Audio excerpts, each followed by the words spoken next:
Consultant. This is Sultan from India. This is Alamat. From digital distributions. Company division. Mechanical skills. Content create with AI-driven technology. Data science manager.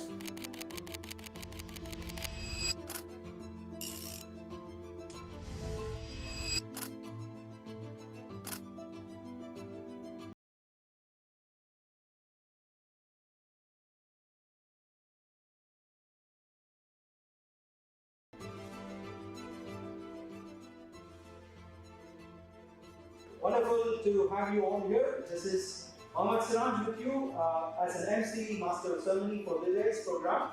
And I welcome you all. We will start. Sibec International Life Improvement Award.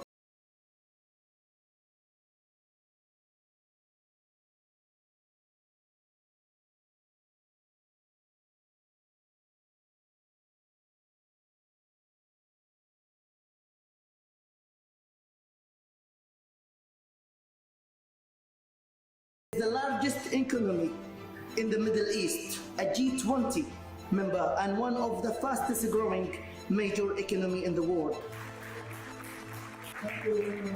We generate today's waste and tomorrow's wealth. Anyone who would like to join us, it's more than happy to.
For those who's having really a value creation business opportunity that we can add it here. I'm glad really that I have seen different skills, different capabilities here. Hopefully I think this is the startup point at the end, because what will happen is that after that one is enhancing our communications with the business partners here, creating real business opportunities. I believe with the next year, hopefully we can attend some ceremony celebrations of signatories during the next year event. Good luck, inshallah.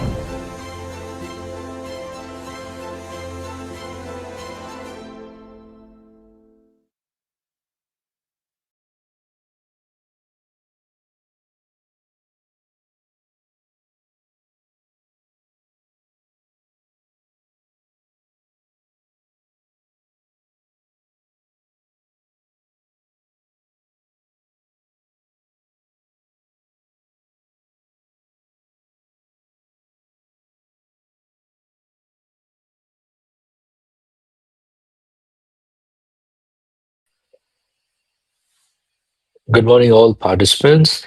We are just waiting for another 5 more minutes so that everyone can participate. We understand it's a Saturday and it's a weekend, so that's why we wanted to keep this buffer time so everyone can join. Thank you.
Hi sir, I got a message in the chat box stating that you have raised a question on yesterday. We have an option in the Zoom like raise a hand. If you raise a hand, it will come in the top so that from admin side we will unmute you so that you can ask the questions. Okay. Today we will help you out.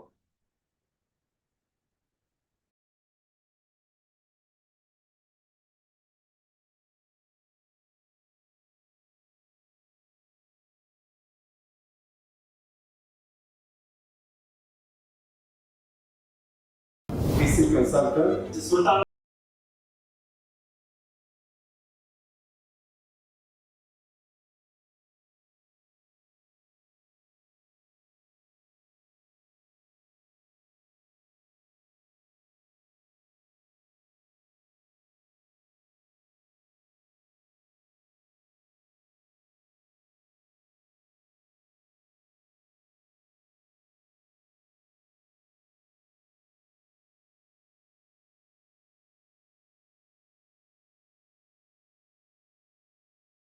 You all here. This is Mohammed Siraj with you as an MC Master of Ceremony for today's program, and I welcome you all. We will start.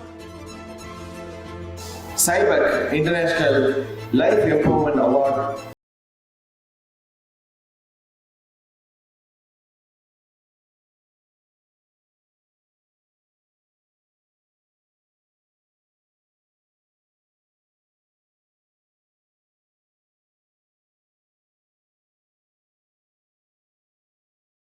The largest economy in the Middle East, a G20 member and one of the fastest growing major economy in the world. We generate today's waste into tomorrow's wealth. Anyone who would like to join us, it's more than happy to.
A value creation business opportunity that we can add it here.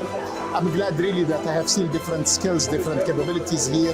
Hopefully, I think this is the startup point at the end, because what will happen is that after that one is enhancing our communications with the business partners here, creating real business opportunities. I believe with the next year, hopefully we can attend some ceremony celebrations of signatories during the next year event. Good luck, inshallah.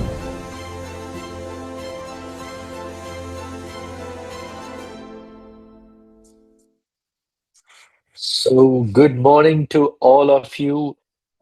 This is day two of SAIPA, International Sibec 2026. I welcome all of you, and I am Gautamandi Ramaswamy, alias Isa, based out of Dubai, and I am CEO and Managing Director of Go Live IT Solutions. Yes, so today, being a Saturday, I know how it is. So that's why we delayed about 11, 12 minutes of our schedule. And I will be your moderator. And as a moderator, there are certain things I would like to bring it to your notice. Number one, yes, please do not switch on your video. Number two, please, mute yourself wherever you are. You are in your phones or desktops. And number three, in case there is a Q&A session, please raise up your hand so we call you out. I will call you out the name. Sorry? So even when Yeah, okay. So this is exactly happens when you don't mute. So yeah, so this is it. So let's get into it. And yes, today the first speaker is I myself, the first speaker, and I'm here to talk about a topic. It's about UAE is an investment hub of global businesses. So now, before that, before I could even decide to select this topic. It is, I would say this is my own experience, which made me to select this topic specifically. Reason being, yes, today I'm here in UAE, trying to run an IT business here. We are into SaaS products, and we develop mobile app, web development, and digital marketing, personal branding. This is all the product and services we have. Now, how we started when we go look back how we started. Yes, I was in your place. Whoever is in India, I was in your place. Looking for an opportunity abroad, specifically in GCC. So I learned that Dubai is a hub for it. As everyone knows, is one of the largest trading capital, I would say, for rest of the world.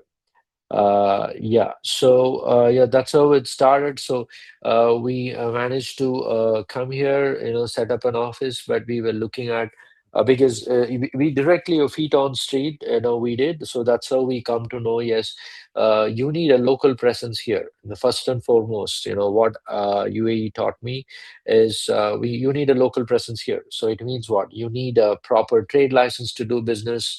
You need a proper communication, like a proper phone number here. So all these were very, very important. It's super basic. So you have to register a company first. So that's when, yes, we decided to partner with Empower Group, and Empower Group is there here in UAE more than 15 years. And Dr. Jamal is a group managing director of Empower Group, and he's one of the successful leader where many of them can learn a lot of things.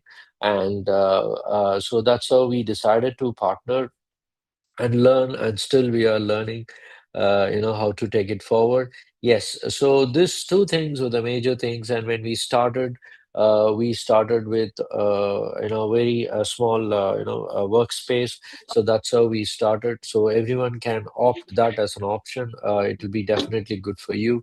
And it before you could explore into the market, whichever industry you are all in. Some may be in services, some may the product segment, some may be in manufacturing segment. So whichever segment you are, I would, my feedback in 4 years in UAE says that yes, any business you can do provided if you plan it well. So yes, it's very important for you to plan it. So now, if you don't plan, so it becomes difficult to do any business in UAE. Forget about business, even planning a day becomes more important in UAE. Without a plan, nothing happens in UAE. Why? Because the ruler, the leader of UAE, Highness Sheikh, so he visioned about Dubai quite many years ago. I'm sure the following speakers going to talk about Emirates. We have many interesting topics today. They will cover it up. So, primarily, my point to all of the participants today, if you are planning to set up a business in UAE, planning is very, very important. And a part of planning is the research. Now, whichever product or service, any one of you planning to have it here in UAE or any GCC country, first you please go by the research. Please do the competitor analysis. Please understand who is already there. Instead of you spending money, coming, going, and exploring place all by yourself today. Online is a powerful tool. You can do a research. It is otherwise called as a SWOT analysis in MBA terminology or PhDs. However, so you can just do the research before even you can think of setting up businesses here. Now, coming back to my topic today, which is why UAE is the investment hub for global businesses. So, yes, distinguished guests, respected entrepreneurs, and global business leaders who are part of it. It is both an honor and a privilege to speak a topic which really defines an opportunity, a growth, and global ambition, I would say.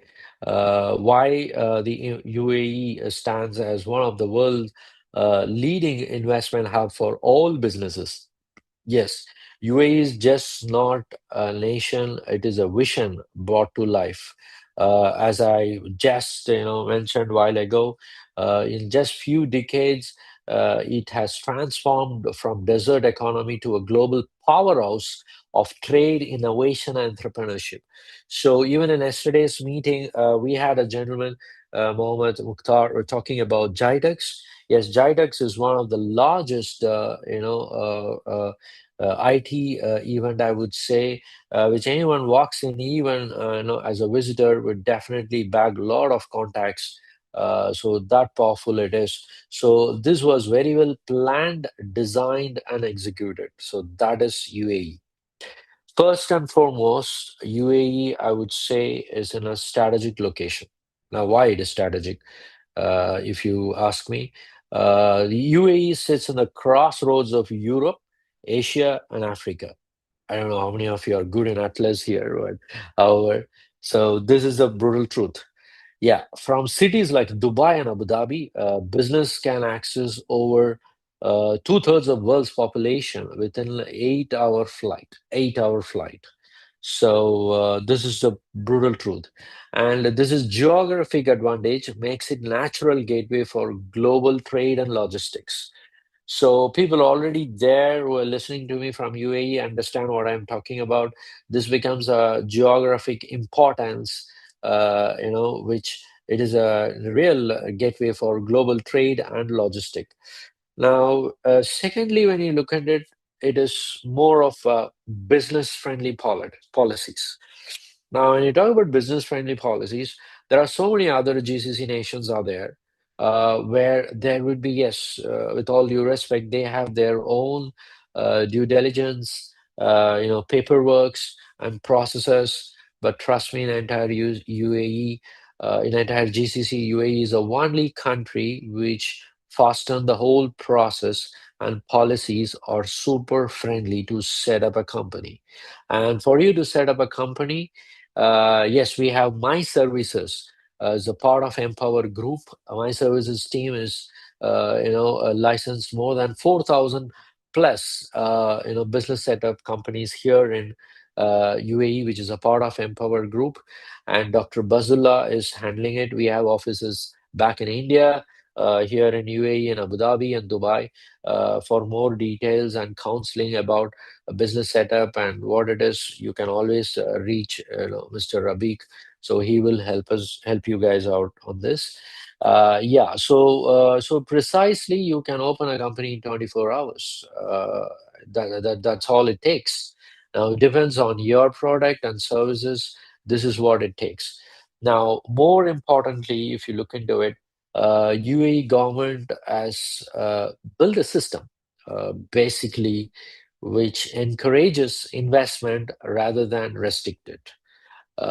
People are in UAE understand this, and yeah, so that's how it is. With 100% of foreign ownership in many sectors, zero personal income tax, and competitive corporate tax structures in the world, no one can beat UAE. It's next to impossible. And the country ensures that business can maximize profitability while maintaining transparency and compliance. Yes, so here compliance plays a major role, I would say. So whatever you do it with proper compliance, legally. You need a proper counselor. Yes, my services team is here. They would help you out to understand more about the legality and compliance here in UAE. So as long as you have a proper business plan in place, including first you all have to start with research. What is the competition market? What is the market? If you want to explore UAE, just fly down, take a round, be here, go to the business places, attend some, events. So that's when you know how vibrant and promising this, places. So after that, you can, get in touch with any of my services, consultant. So they would be more than happy to counsel you and understand what business you are into, and so then you can take it ahead. So the first, we talked about strategic location, UAE as a strategic location, and second, we have friendly policies. No other country in the world is as friendly as UAE. Trust me, guys. So because anywhere in the Europe you think of is a big number, big policies, just not that uh, big tax. I'm sure people who are owns business in Europe would agree with me. Yeah, so now thirdly, it's a world-class infrastructure. This is a part of a plan of the ruler, I would say, His Highness. He's very, very clear. I'm going to provide world-class infrastructure so all business people can smoothly operate from cutting-edge airports and seaports to advanced digital connectivity. So when you talk about the digital connectivity, that's what we thought about. We come in there. So Go Live IT Solutions, or here is primarily because any technology, anything related to digital transformation, UAE is the hub. So that's the whole thing. Now, UAE provides an ecosystem where businesses can operate efficiently, whether it is logistic, aviation, fintech, or AI. The infrastructure supports scalability and innovation. Now, when you talk about AI, yes, I'm sure everyone are going bonkers, crazy about AI, all over AI. Yes, AI is in the world. UAE is the first country to have a complete department, a full-fledged department, a government department, which is handling only AI-related services. So this advanced, they are. So that's why. So undoubtedly, UAE is a world-class infrastructure. Now, I'm getting into the fourth point, which is super crucial for anyone. Yes, that is economic diversification. Unlike traditional oil dependent economies like any GCC country, UAE has strategically diversified into sectors such as tourism is becoming a primary payroll for anyone. Yes, somebody talks today normally with any friends. Yeah, you've been to Dubai? Yeah, I've been to Dubai. Yeah. So there is a joke in Vadivelu joke in Tamil. All Tamilians understand that, what I'm relating to. I could already see the smile on their face. Yeah. So the second thing is real estate. Yes, real estate is a really exciting and hottest market here because normally in any countries like India, you won't see between more than 10 to 15%. But UAE is the only country which can guarantee you between 25 to 30% of appreciation on a yearly basis. Again, depends on location where you invest. Yeah, technology is the next thing. So technology, yes, I just mentioned about AI, and its AI government is the first country to have the complete full-fledged team and government for AI. And very importantly, while we are talking about global warming, yeah. So there is a renewable energy, healthcare, and finance initiatives led by entities like Dubai International Financial Center, which is otherwise known as DIFC, and Abu Dhabi Global Market has positioned the country as a financial hub connecting east and west. This is what I was mentioning, before also. So because this becomes a strategic location, the geographically, it becomes a strategic location. This cuts crossroads of Europe, Asia, and Africa. I just mentioned in my previous conversation. Yeah. So now, when you talk about the other part of it, which becomes super important, which is political stability and safety. Yes, that's one of the major thing here. Like investors seek certainty, the UAE delivers it. We have proven, UAE has proven, even in the recent incidents, which we are all aware of, with strong governance, a stable political environment, and the reputation of safety, it provides the confidence that every investor looks for before entering a new market. So this is what anyone needed. Now, especially people who are all thinking to start invest here in UAE on any businesses or even in real estate that matters. So trust me, this is one of the safest place, which is recently also proven to the rest of the world. While though we have other gray medias, showing up, which doesn't exist here.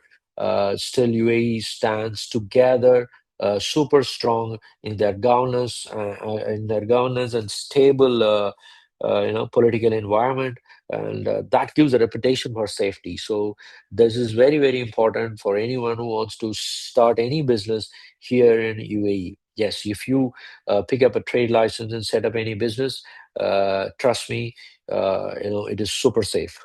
Now, next comes ease of doing business. As I said, it provides world-class infrastructure. Now, how easy it for you to doing a business here? So any country, has a better connectivity. Yes, that's the best place for you to do business. I'm sure most of the business people here understand what I'm saying. So, setting up a company in UAE is streamlined, fast and efficient, as fast as 24 hours, 48 hours. I mean, the job is done. It's super fast. So, in my personal experience, I used to think Mumbai is the fastest in India, and they are super fast. But after me moving to Dubai, I felt the same pulse of it. I felt the same pulse of it, like free zones, mainland options, and investor-friendly regulations ensure that entrepreneurs like us, like startups, to multinational corporations can establish and grow in minimal barriers. So you name Oracle, you name big names here. They are here, and I'm sure they all acknowledge in what we are discussing about how super fast and how ease is to set up a business here. And straight away we can look at numbers as long as your plan and strategy in place. Yeah, the seventh thing is about global talent pool. Very, very interesting topic. So when you talk about global talent pool, UAE is the first country which attracts professionals from across the world. In fact, they invite all the best talents, here, and encourage them of any contribution, like golden visa services, which is again it's a part of my services. Yeah, so that's an interesting part. It's a multicultural workforce, brings innovation, expertise, and global perspectives, uh, making it super easier for businesses to expand and compete internationally. Yes, people who think UAE is Arab country, you're absolutely right, it's an Arab country, but you rarely see Arabs, I would put it this way. Why? Because that's the way it has been built, because this place is built for multicultural workforce, who brings innovation and make this country grow and contribute to the country. And yes, last but not the least, which is very, very important, vision for the future. Now, as I said, the UAE already had a very big vision, and they are still going on to the next one. So you trust me, they are already know what they're going to do in 2050. So what else you want more than that as an example for vision for the future? Primarily, this vision for future, which initiatives focus on AI, artificial intelligence and sustainability and smart cities, which UAE already have one. And the UAE is not just keeping up the future, it is creating it. It's creating it. So the more it creates, yeah, the more opportunity around. So the country leadership consistently demonstrate a forward thinking and approach that ensures a long-term growth and opportunity. So this is the whole package. Now, what I discussed with you, this 8 points or the major points where UAE becomes a major investment hub for global businesses. You wanted to start, so there could be a question in many people's mind. Yes, I already have a different business. What businesses, what business I can start in UAE? Any business you can start in UAE. Trust me, if you have a proper plan, first you have to do a research. It's a part of your plan. Then you have a proper business plan in place, which includes your investment plan, which is very, very important. So if you think about without investment, I will come open a branch. Trust me, in my personal experience, I'm telling you, nothing going to happen.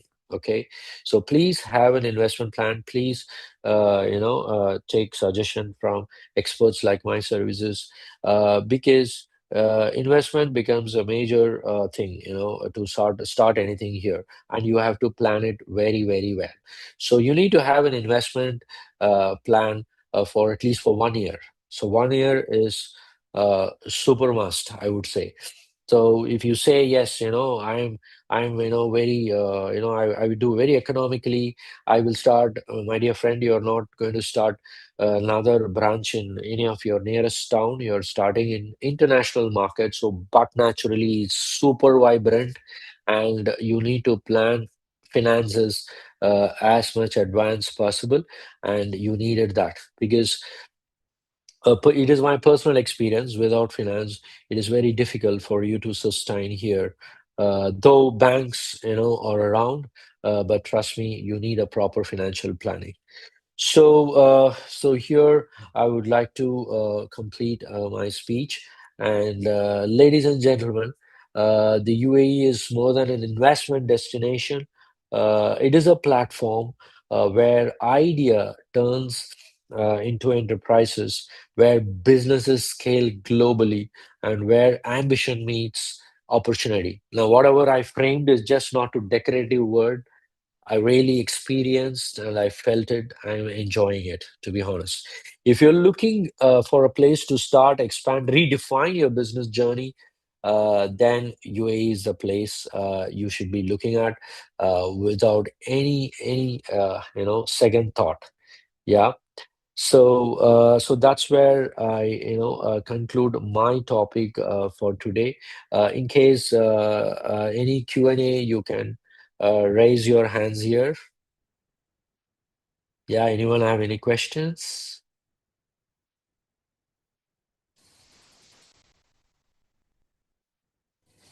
I hope I didn't bore on your Saturdays. I could see nobody having any questions.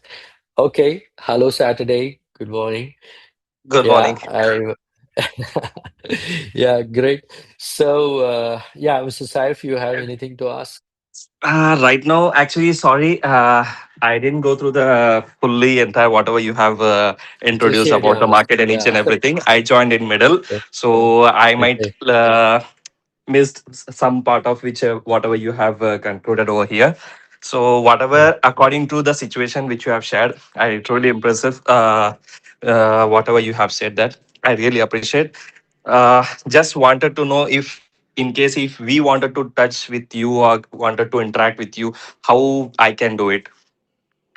Very well. You can reach out to Mr. Rabiq, is the founder of Sibec, and Mr. Rabiq Brother, is please give your contact detail to the participants. I will put it in the chat itself straight away. Yeah, Sure, Mr. sure, sure. Saif, what business you are into? This is exciting for me. Yeah, Uh, Let me introduce myself. So this is please. Saif Ali Yeah, from Tamil Nadu. So basically, I'm yeah, from Ambur. So yeah. I started my career from Cognizant Technology Solutions in the year 2016. Amazing, amazing. Yeah. So later on, I joined to Digilab LLP in Bangalore. So that is business development, same as you said that about setting up a business service related company. So Perfect. our company is located in Dubai. So hope you might figure it out if I say the name, Commit Biz Management Consultancy.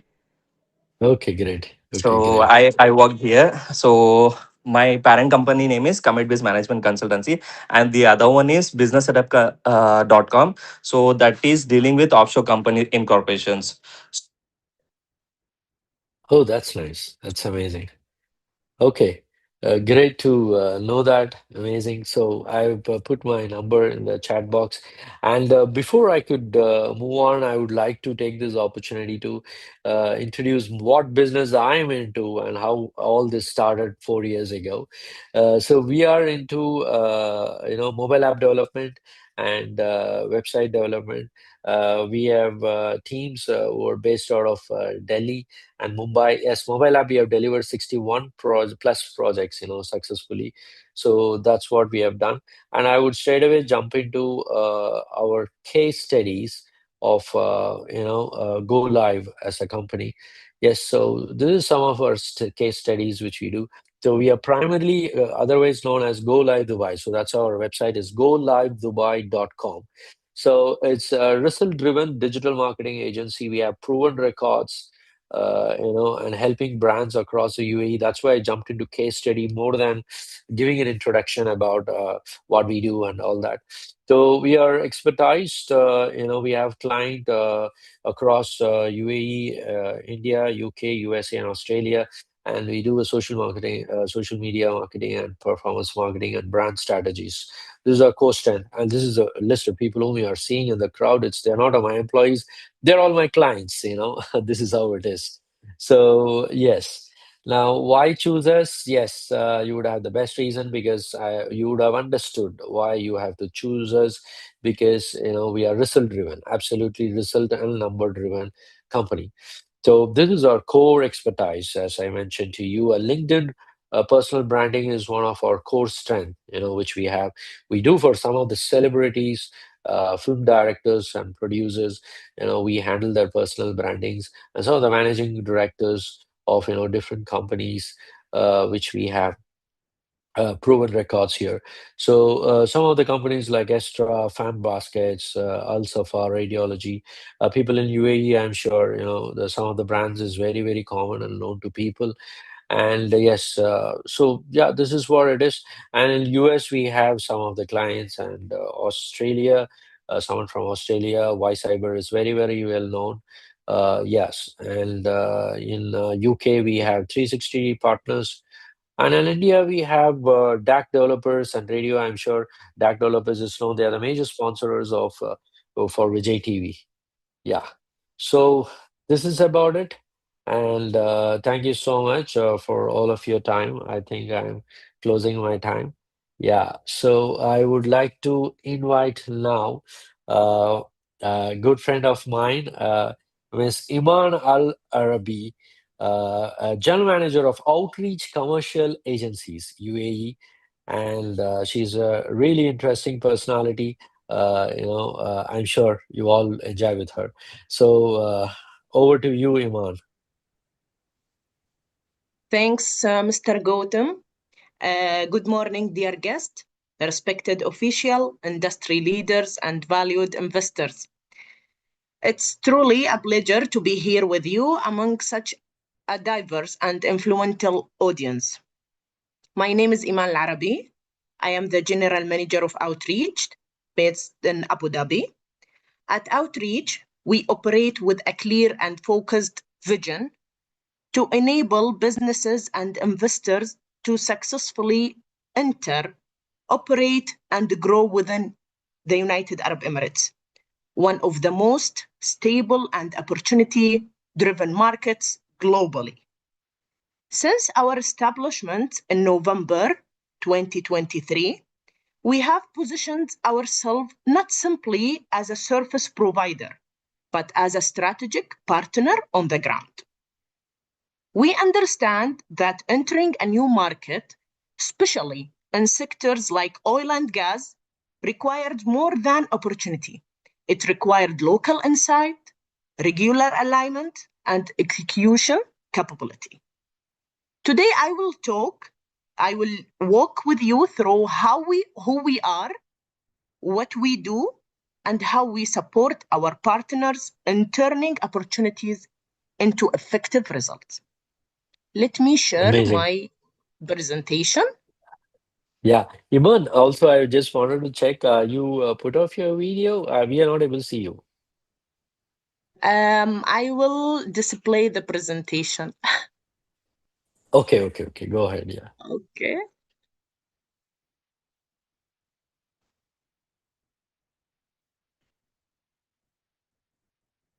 So this is our agenda today.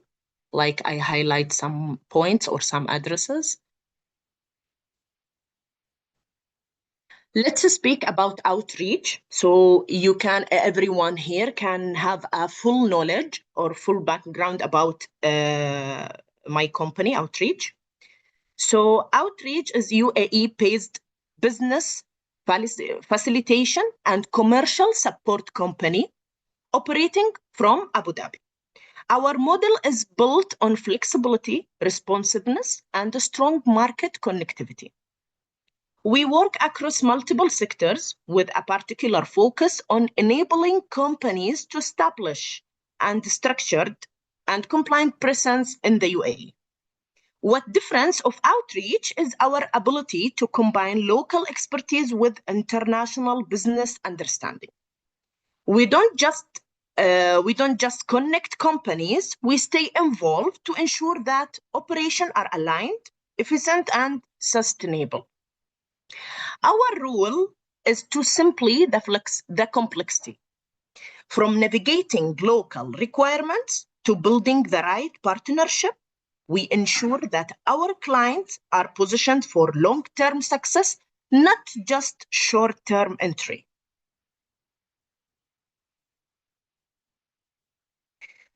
Let's speak about the services or the products that I am giving. At Outreach, our services are designed to address the real challenges companies face when you are entering and operating in the UAE. First,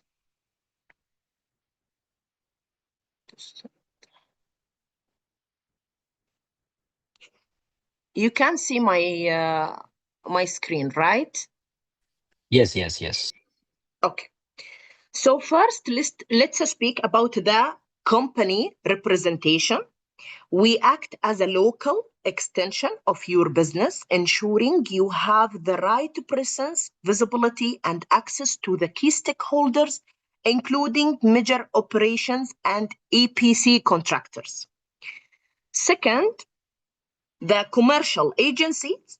We establish strategic agency relationships that allow companies to integrate into existing supply chain and expand their market reach efficiently. Third, the general trading.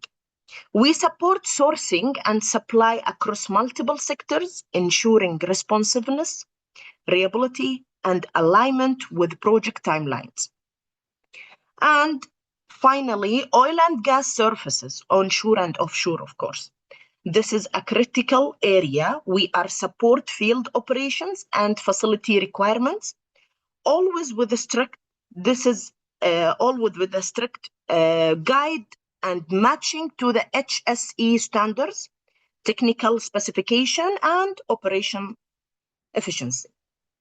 Across all these kinds of services, our focus remains consistent, which is reducing risk, matching the executions, and ensuring compliance. Because in this market, especially oil and gas, execution is everything. Let's speak about UAE value and where our role is playing.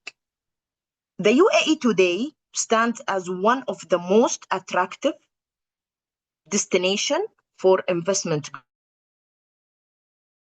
globally. It's offers political stability, a strong regulatory framework, world-class infrastructure, and highly strategic geographic position connecting global markets. For investors and companies, of course, this creates significant opportunity.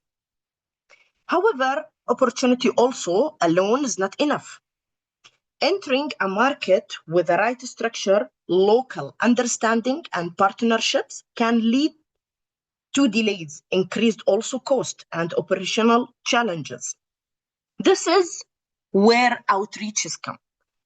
This is where outreach plays a critical role. We act as a bridge between the opportunity and executions. We help investors to reduce the costing, to navigate local requirements, and establish operations quickly and efficiently. At the same time, we ensure full alignment with local regulation and expectation, supporting not only the business success, but also contribution to the broader economic ecosystem. In simple terms, let's say we are provide clarity, we build the trust, and we deliver results. So at the end, just I want to highlight this point that UAE continue to a lead global hub for a business, innovation and energy, of course. But success in the market require more than ambition. It requires the right partner. At Outreach, we are committed to supporting our partners at every stage on their journey, from initial market entry to full operation success. We bring together local expertise, strong networks, and practical execution to ensure that every opportunity is translated into real results. Whatever you are looking to enter UAE market, expand your operation, or establish long-term partnership, we are here to support you. I am looking forward to connecting with you guys and exploring however we can work together, we can contact. So I will share my contact details and I am ready with my team to support you. We can give you a clear vision or clear plan guidance to enter UAE market. And also it's my pleasure. Thank you so much. Thank you, Iman. Thank you so much for your clear, detailed presentation. Thank you so much. So, may I have a Sibec video before we could go to the next speaker? Yeah. Please.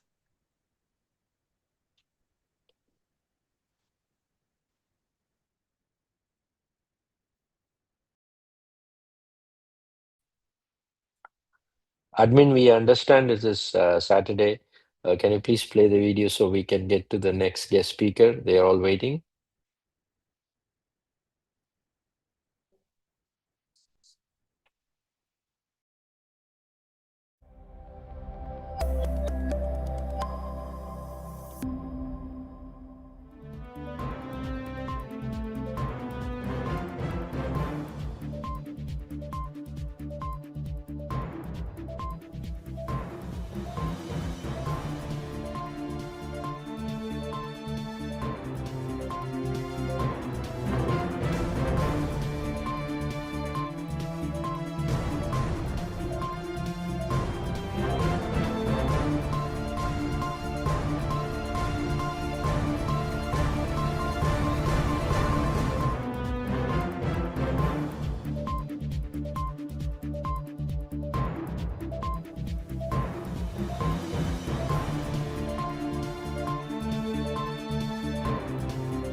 Yeah, thank you. So now again, I take an immense opportunity to welcome Dr. Ahmed Al-Atas, who is the CEO, Leadership Enrichment Consultancy, and Emirates Entrepreneurship Association board member. And I would say he's a person whom we were waiting to talk to. I would say he's the right person. He's an expert. You can have an A to Z advice he is going to give us today on starting your business in UAE. Dr. Ahmed, over to you. Thank you so much for joining. Mr. Golmi, thank you so much for your introduction. And ladies and gentlemen, thank you and very good morning. I know, as Mr. Golmi say, it's Saturday morning, and I welcoming you to this webinar. Thanks for the organizers, Sibec, and thanks for the my services people for this kind of invitation. I don't want to make it very complex for you. I will give you a brief about myself and my, let's say, the sectors that I work with, and then I will go, inshallah, quickly on my presentation. Today, I'm speaking to you as an expert, strategic experts from Abu Dhabi market, UAE market, you can say. Leadership Enrichment Consultancy is a firm established in Abu Dhabi few years back. And with the confidence of achievements today, we are being nominated as a consultant partner of Emirates Entrepreneurship Association in Abu Dhabi, and we have several agreements and services being provided to governmental entities in Abu Dhabi. Today, leadership enrichment consultancy is not about only leadership itself. It's about how we elevate the mindsets of the entrepreneur themselves. I always meaning in my advice for people or for the entrepreneurs to avoid exaggerated. You will see in my presentation shortly. Always think about the market. Usually we explore the market or we enter the market without explore it very well. I found a gap in the market a few years back that people they are thirsty to open their businesses. However, they have a lack of information of the least important information about the market. For example, when I ask some like critical questions, do you know your capex or opex expenditures? People they say, "Oh, what's that? What kind of terms these are?" So when you are an entrepreneur, you should know at least the minimum information about the finance, the minimum information about the legality, the minimum information about the strategic, the vision of your company while entering the new market, especially in the UAE, or opening your like an expand in the region in GCC. I know you are doing well in your country. Where are you in India or China or even in Singapore? Because we served a lot of companies from these three regions, India, China, and Singapore, and also we support people from Europe and US. However, the adopting the culture of GCC, there were a lack of companies, and some of the companies they closed in term of 12 to 18 months. So this is very important to understand the culture, to understand the needs of the market, bring a solution to the market. You own the market. I will never take it long. I will go to my presentation. Allow me a few seconds to present my slides.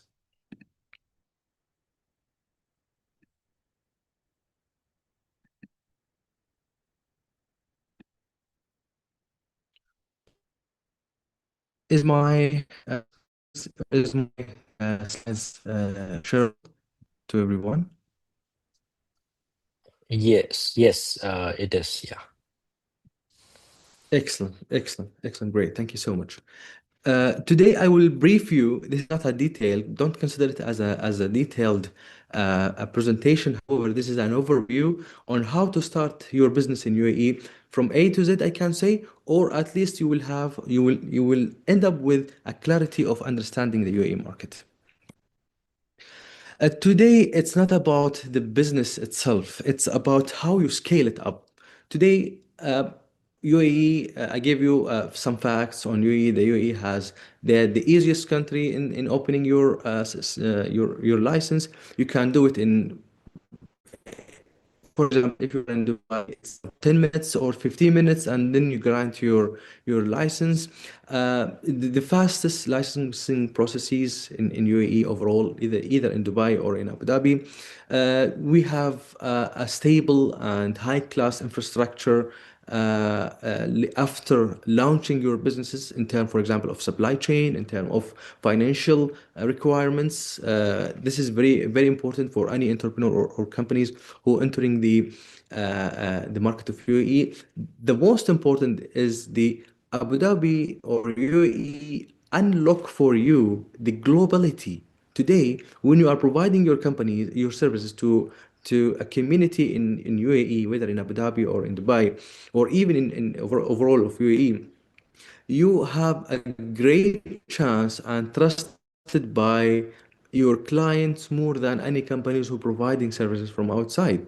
So Opening a market or opening a chance to a global market also, this is a part of like UAE repetition it gave you. On the other hand, a lot of challenges. People they are not taking care while they are opening there, and many of them are failed because they don't get attention for these kind of let's say facts in their strategy. Wrong assumptions, poor structure, weak of market validation. Maybe our moderator been went through these points in his 8 points at earliest. And this is very important today to understand your market niche, understand how you will present your company, understand the culture for example, of GCC countries. And now I will start with the, let's say, negativity where the most entrepreneurs get wrong.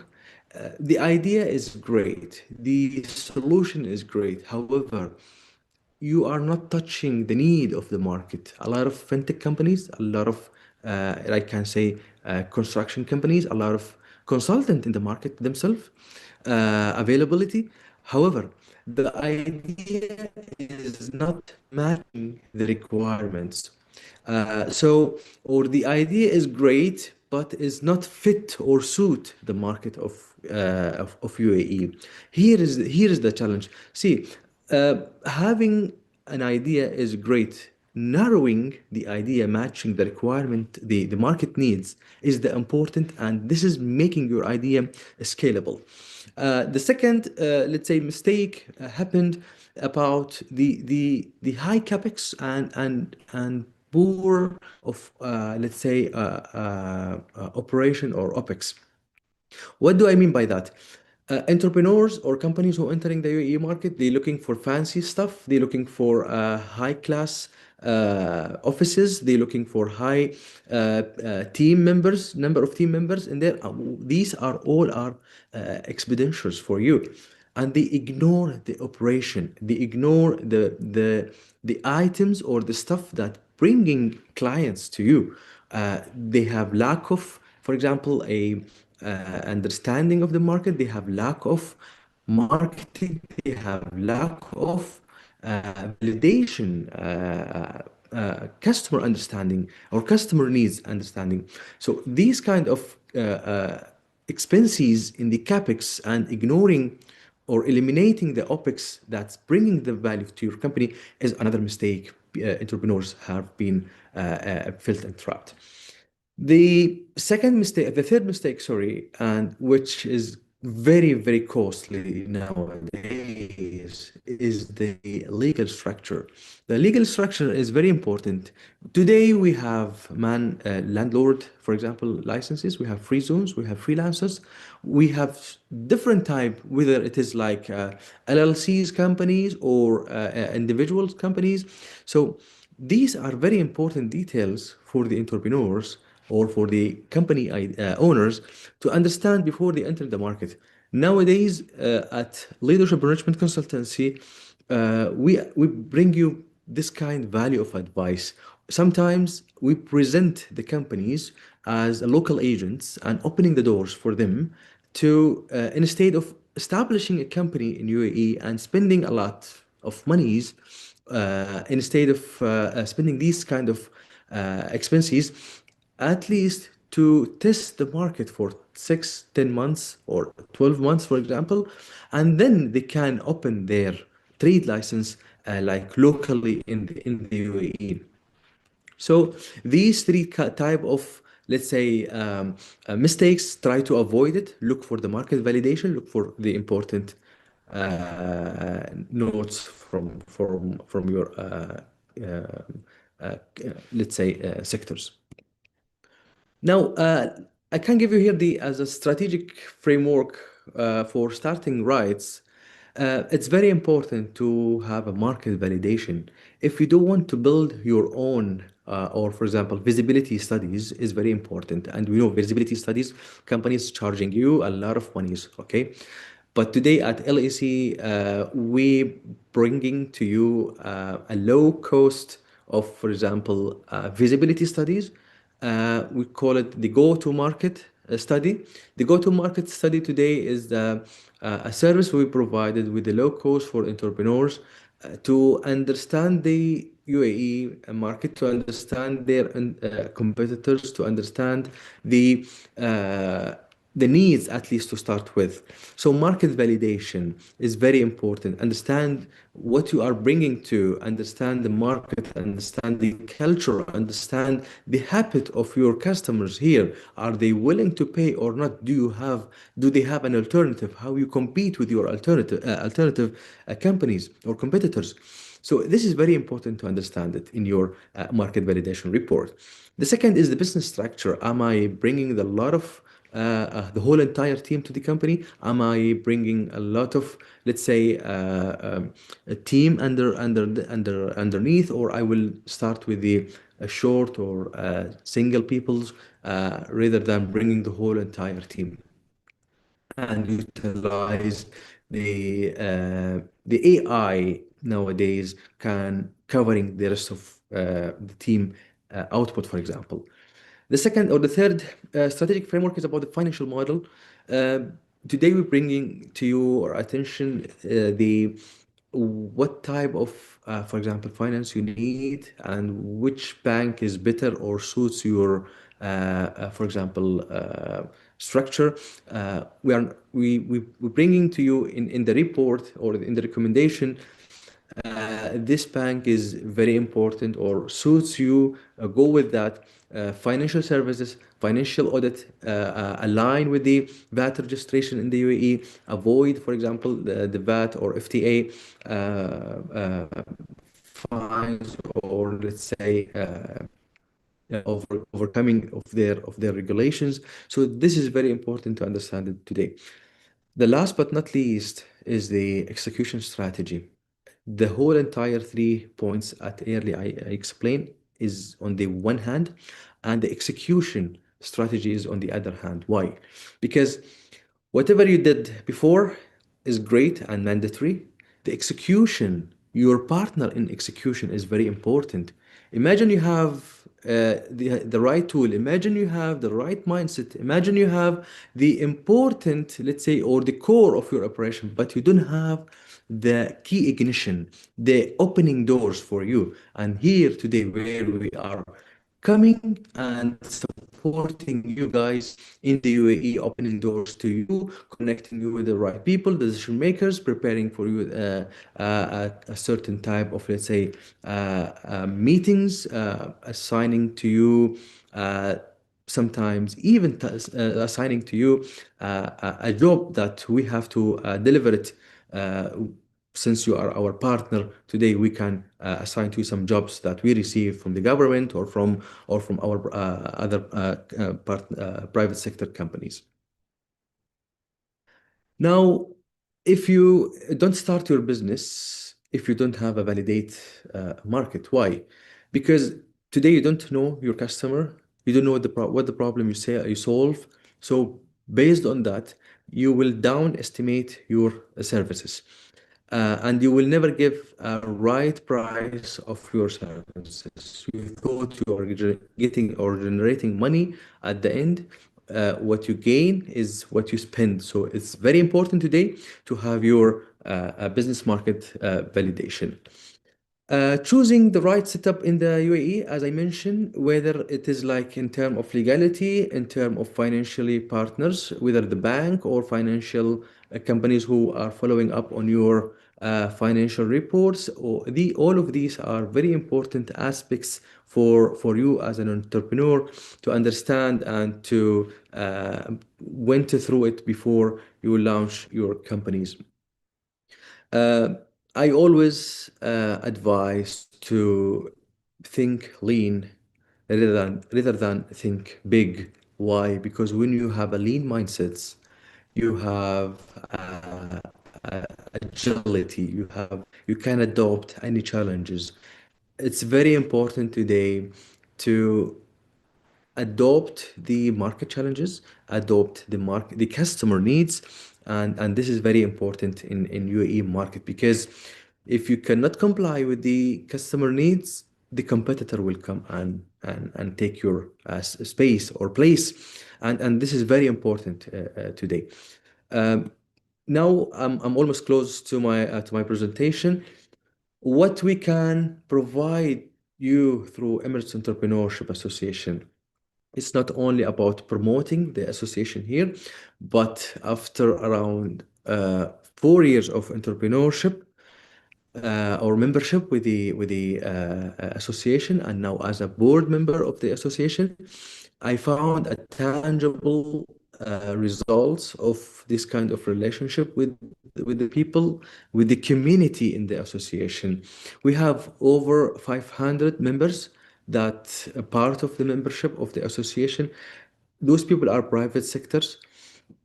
And now, how we can support you building your company in the UAE, starting from the licenses, starting to moving to financial partner. We have a partnership with the through the association. I mean, we have a partnership with the banks, with the governmental entities. If you have any challenges, wherever you have the challenges, we can support you overcome these kind of challenges. We provide you a directions. We provide you a growth program. We support you with a peer community in the association. Today is very important to cover you under umbrella of one of the let's say pillars that support you in entrepreneurs market in the UAE, and this is what we deliver to you in the Emirates Entrepreneurship Association. Today, the association is not only about having you as a member and then we ignore you. No, it's about to connect with the members. It's about to introduce you to the market. At the end, it's your idea as an owner of the company, as an entrepreneur, how you tailor your services to support your peer, your colleagues in the association, how you tailor your services by giving a chance to the members, taking your services, and how you do that. So by that, I believe I am ending up my here presentation. Please focus on getting the first clients in the 90 days is our aim to support you in our let's say consultation and build relationship. Testing pricing is very important as well. UAE market is very big and challengeable. However, if you have your right partners, definitely you will move forward. Back to you, Mr. Moderator, and thank you so much for listening. Thank you. Yeah. Thank you, Dr. Ahmed. Thank you so much. It was really insightful. And anyone would like to reach Dr. Ahmed, please feel free to get in touch with Mr. Rabiq so that you can reach Any out to question him. for Dr. Ahmed? Anyone have any questions for Dr. Ahmed?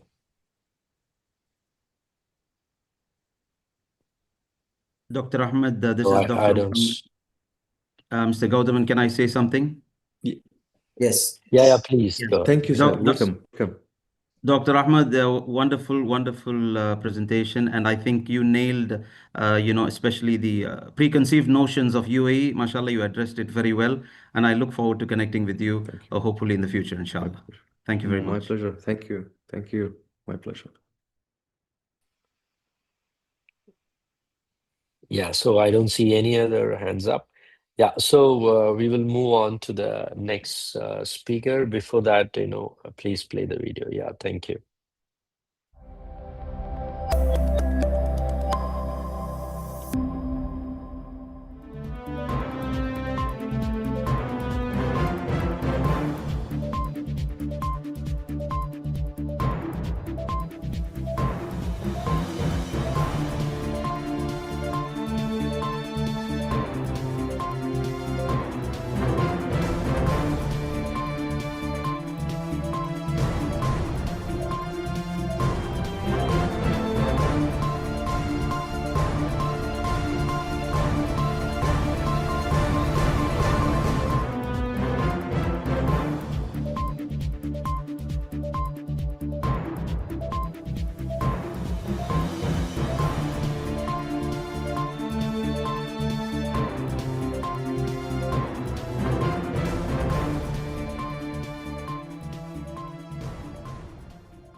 Yeah, so here we go. The next speaker, Mr. Usama Al Malki. He's the COO of Eurasia Gulf UAE. I would like to tell all the participants he is the person everyone have to be in touch with because he is the one who's going to bridge the connect between East and West. And they're already doing an amazing job under the association name of Eurasia Gulf, which is super outstanding. And there are so many testimony for the members we have, including me. So we have good businesses from this platform. Yes, Mr. Osama, over to you. Yeah, we welcome you. Yeah, thank you so much, Goodman. You make it very easy for me actually to to start. I'm glad to be here, and thank you also for Sibec for the organization and for Go Live. Allow me actually before talking, when Goodman you told me about the presentation, I thought it would be nice to have the chance maybe to talk about our soft landing centers, which Yes. we started in different countries. But before that, maybe it will be good to just present a little bit, very Yes. briefly That would about be really, Eurasia Gulf you're right. before going into.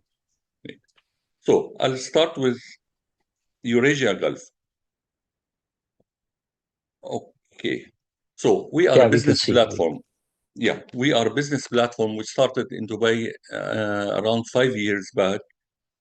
We work on connecting business generally among Emirates, Gulf, Russia, CIS country. Officially, we operate in 21 countries. Obviously, we are far more active in maybe 7 or 8 of them, but still, whenever we have chance to do some activities related to other countries, we do that. We started actually upon Corona period, so it was not a very good timing. We started, I think, only 2 months before the lockdown, but basically, we always use opportunities. We see any challenge, any crisis as providing opportunity. So somehow from that time, we start focusing on some online activities. Then later on, our activities became quite huge. I'll be talking about them now. Before talking about our activities, allow me just to share a few things which are very important, which are kind of main factors actually in our mission. Collaboration. When we want to work in different countries, we cannot do things on our own. That's why we believe a lot in strong collaboration. We believe a lot, I think Dr. Ahmed Al-Atas mentioned something about the culture for the region here. We always recommend build a relation. This is very important thing, and that's what we believe at Eurasia Gulf. We always build the relations in different countries. So we are so much contracted with different governmental and the private organizations in different countries. So this is important thing. The other thing, I will not talk about everything as I promised, but allow me just to mention that in Simply, we have one event every 4 days. We have 26,000 our business community is around 26,000 business owner or manager. Imagine with this type of figures, we cannot do things manually. So we need to be efficient. We need to have the systems, and we have that. So innovation is a quite important thing. Excellence. Same like we took this one actually in our case because we are end of the day we are service provider. Somehow maybe our training for the team we took it all from hospitality, and I think Goodman, you can assure when you attend an event there is something different happening there. So basically all was coming from hospitality side. The other thing, sustainability. This is very important thing. We look on the long term. Nothing we do is targeting something like an event by itself is nothing. But basically behind the event, the business community which we have will lead to lots of other opportunities. So we are basically, when talking about services, we have two major things, events and trade missions. When we talk about events, we have general networking events happening at the moment in 7 cities around the world. When I mention around the world, I mean our territory, like in Moscow, in Tashkent, in Dubai, Abu Dhabi, Tbilisi. Minsk coming soon. So basically, this type of events are either general networking or sometime having a focus on a country or a sector. Generally, we say if you attend our events, let's say in Dubai, you will get around 500, you will not get, sorry, you will meet around 500 business person every month. And this is a great number because end of the day, if you are entering the market, you need to build your own network. So we provide the possibility or the opportunity to build this type of network. So our events are, as I mentioned, happening on regular basis, and to support them, we do the trade or business mission with every event now. This is something new for us.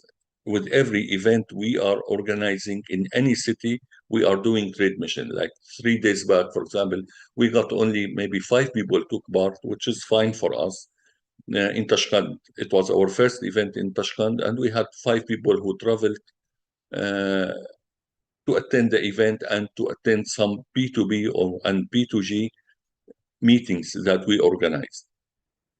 So our services generally are events and trade missions, but we launched now in 26, we are launching the soft landing center. So basically, because we are membership-based organization, we can refer any inquiry to our members, and that's something giving us a huge now scope of services to provide. I'll be talking about that later on. So, in summary, last year, as I mentioned, we organized 84 events. Some events when we receive, let's say, some officials, could be ministers, could be like deputy ministers or whatever. So usually we call this one official event. So we got 18 of them. Attendees generally was around 6,800. So as I mentioned, around 600 maybe every month. Trade missions last year, it was 15. It was a bit less, but this year we are, as I mentioned, with every event we are organizing trade mission. Anyway, let me not. One important thing also to mention, especially for the region here, 65% of our business contacts, or I'm talking about the community, are Russian speakers. This is very important thing. So in many cases, this is the kind of the positioning that we have in the market here, in talking about the Gulf region. In fact, I'm not Russian speaker, but most of the team are Russian speakers. Many of the business attendees, not necessarily Russian speaker, because end of the day, everybody's speaking English. But what I want to say, this is becoming very unique point actually, to have 65% of the business community are all Russian speaker. That's why our connection with the Russian speaking countries is becoming very high.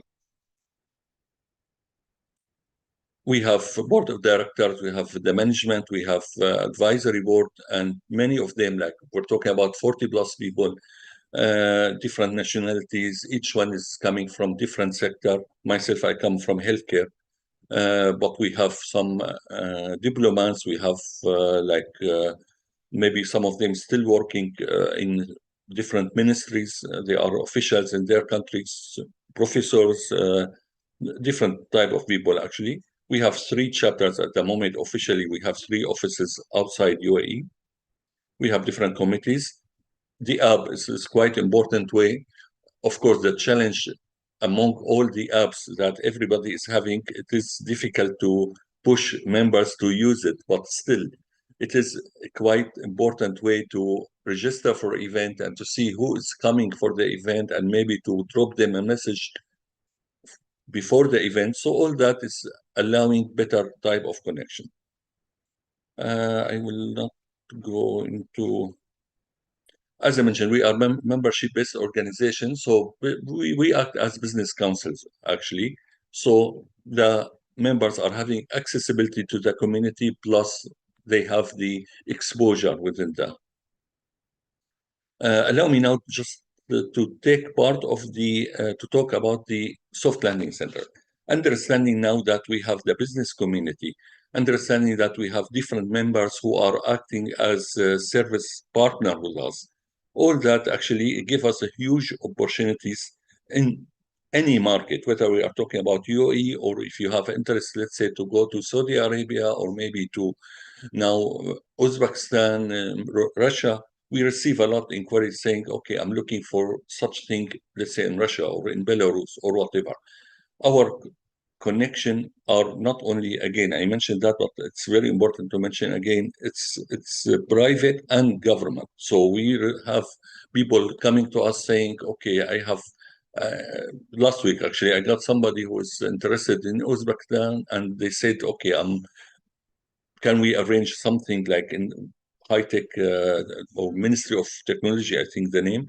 So basically, we got such type of inquiries and we have the capacity to work on that. This is the important thing.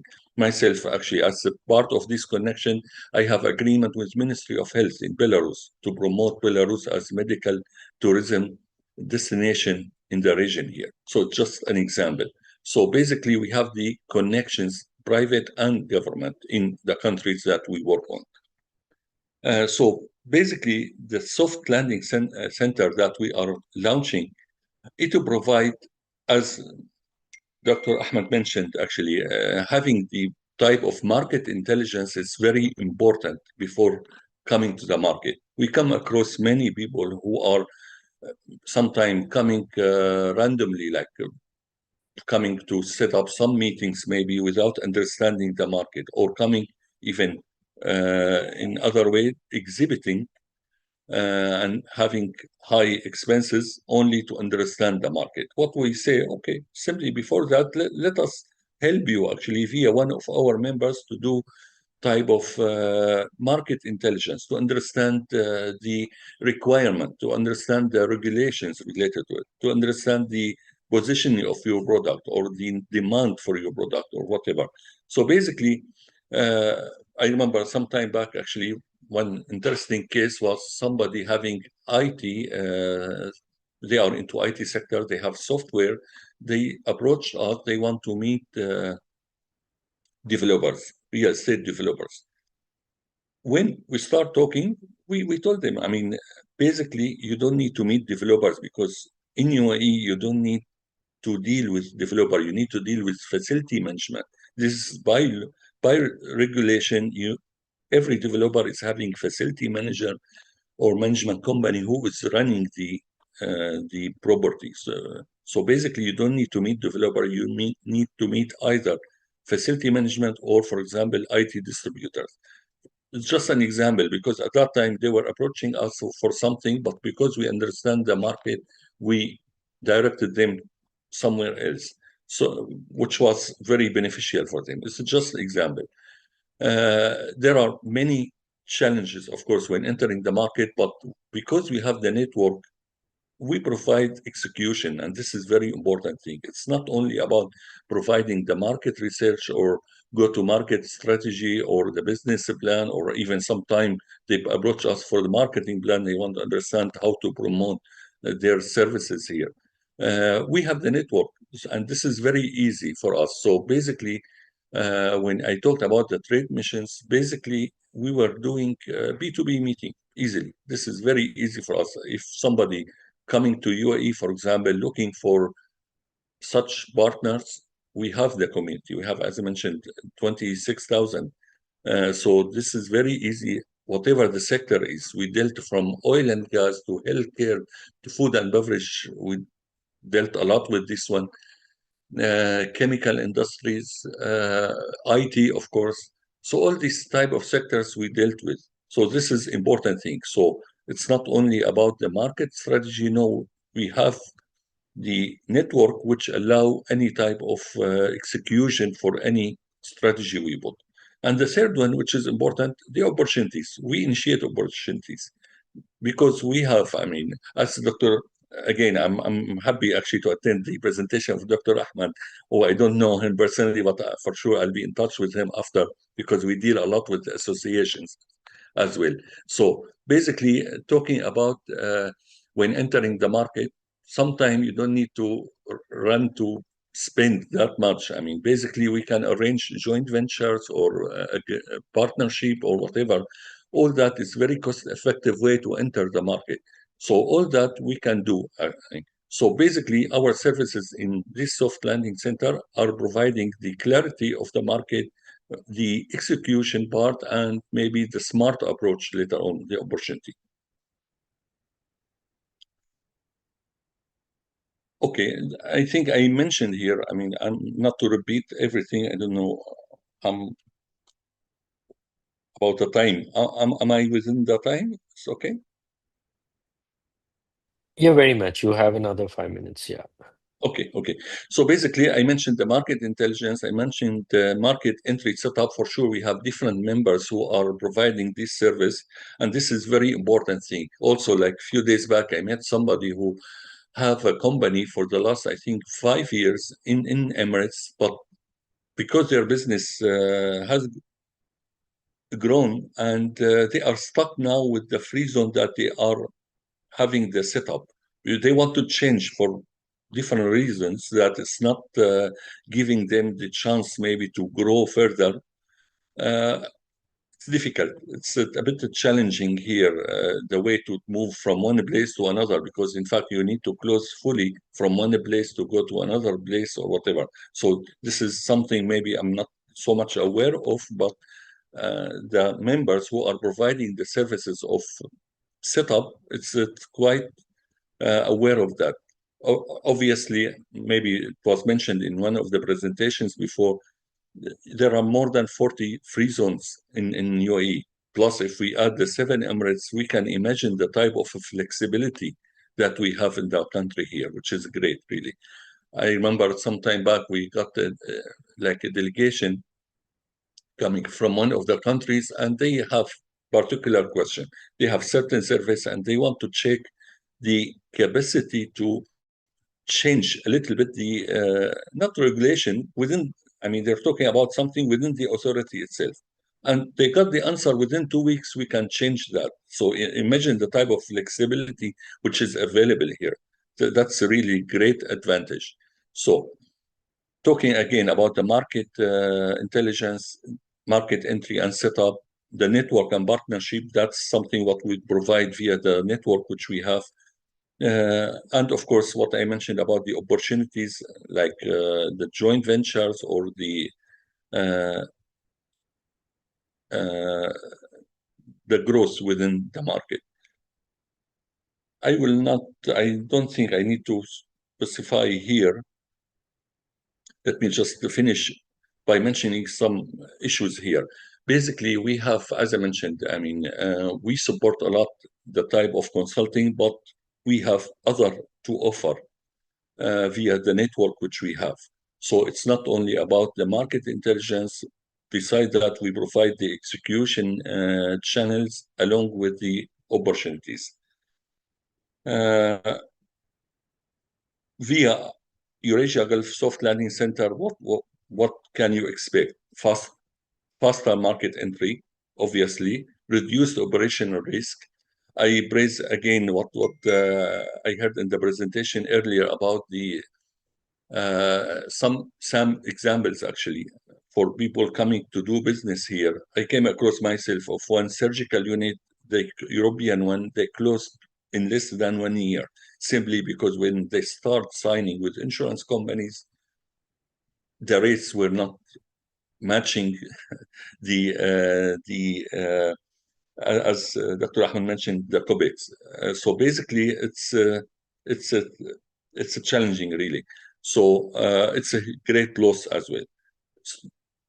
What we can provide, again, stronger partnership, access to investors in our events, and we are launching actually our kind of club within Eurasia Gulf to focus on this thing.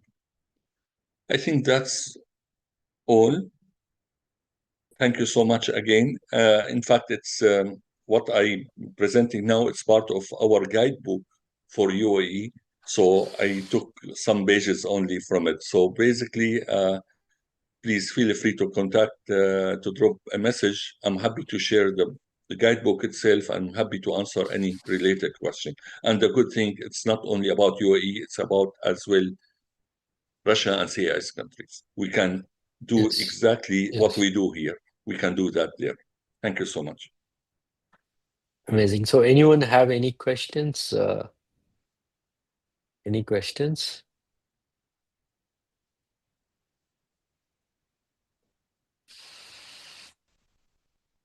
Yeah, so I would take it as there is no questions.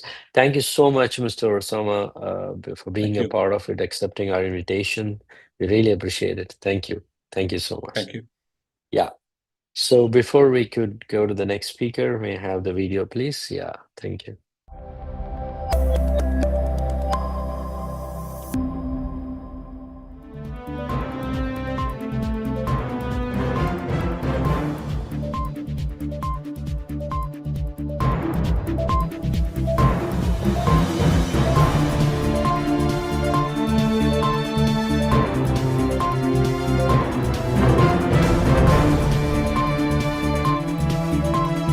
Hello, sir. May I have a question? Can I ask?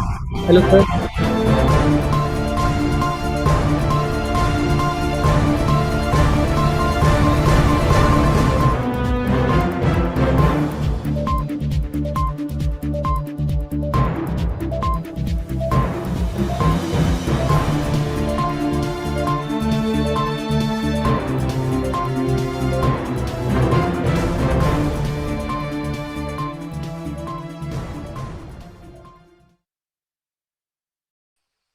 Yeah, Mr. Arman, you were asking something?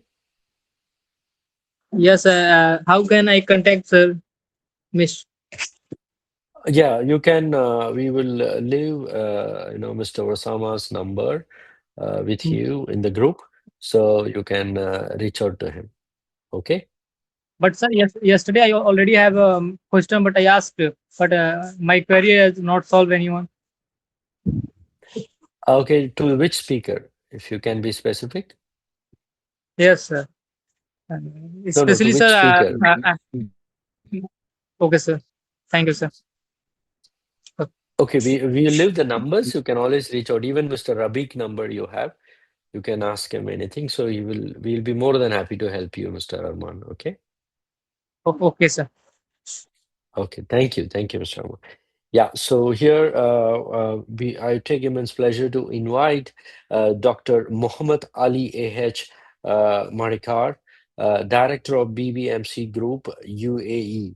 So here, we're more than happy to welcome you. And I believe your topic is leveraging the UAE as a gateway to international market, which is a key subject, which we have started by, Mr. Rosama, and we are continuing it. Yeah, thank you for selecting this topic, sir. Yes, we welcome you. Thank you, Dr. Gautaman alias Isa, and thank you, Sibec, for giving me this opportunity. In fact, I think this topic has already been touched by you beginning this day, and I think everybody is trying to share whatever knowledge they have with regards to UAE as a global hub, and Dr. Alatas and Mr. Usama and Sayyida Iman, all of them, they were addressing the importance of UAE as a global hub. So I'll be reiterating a lot of repeated points will be there, but I will try to keep it as unique as possible. Let me share my presentation. Yeah, sure, sir. Yeah.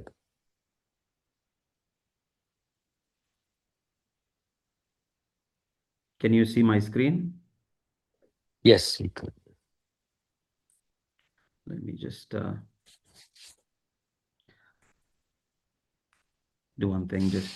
I have one small video, so I will need to enable share sound and optimize for video sharing. That's something that I should do. Yeah. Yeah, please. Okay. Is my screen visible? Has it gone into the Yes, very slideshow? much. I don't see it going into the Yes, it is. slideshow. Yes, perfect. Now it So is, yeah. yes. So, leveraging UAE as a gateway to the international markets. This is my topic for the day, and I think this cannot be a better time than as we are sitting right now. How UAE has positioned itself regionally and globally as a leader, not just for business but also for residents, for people like me, I should say. Um, Myself, a brief introduction. I am Dr. Muhammad Ali Marika, and I have multiple roles that I play. I am a director of BBMC Group, which is a family business run in the UAE since the 1974.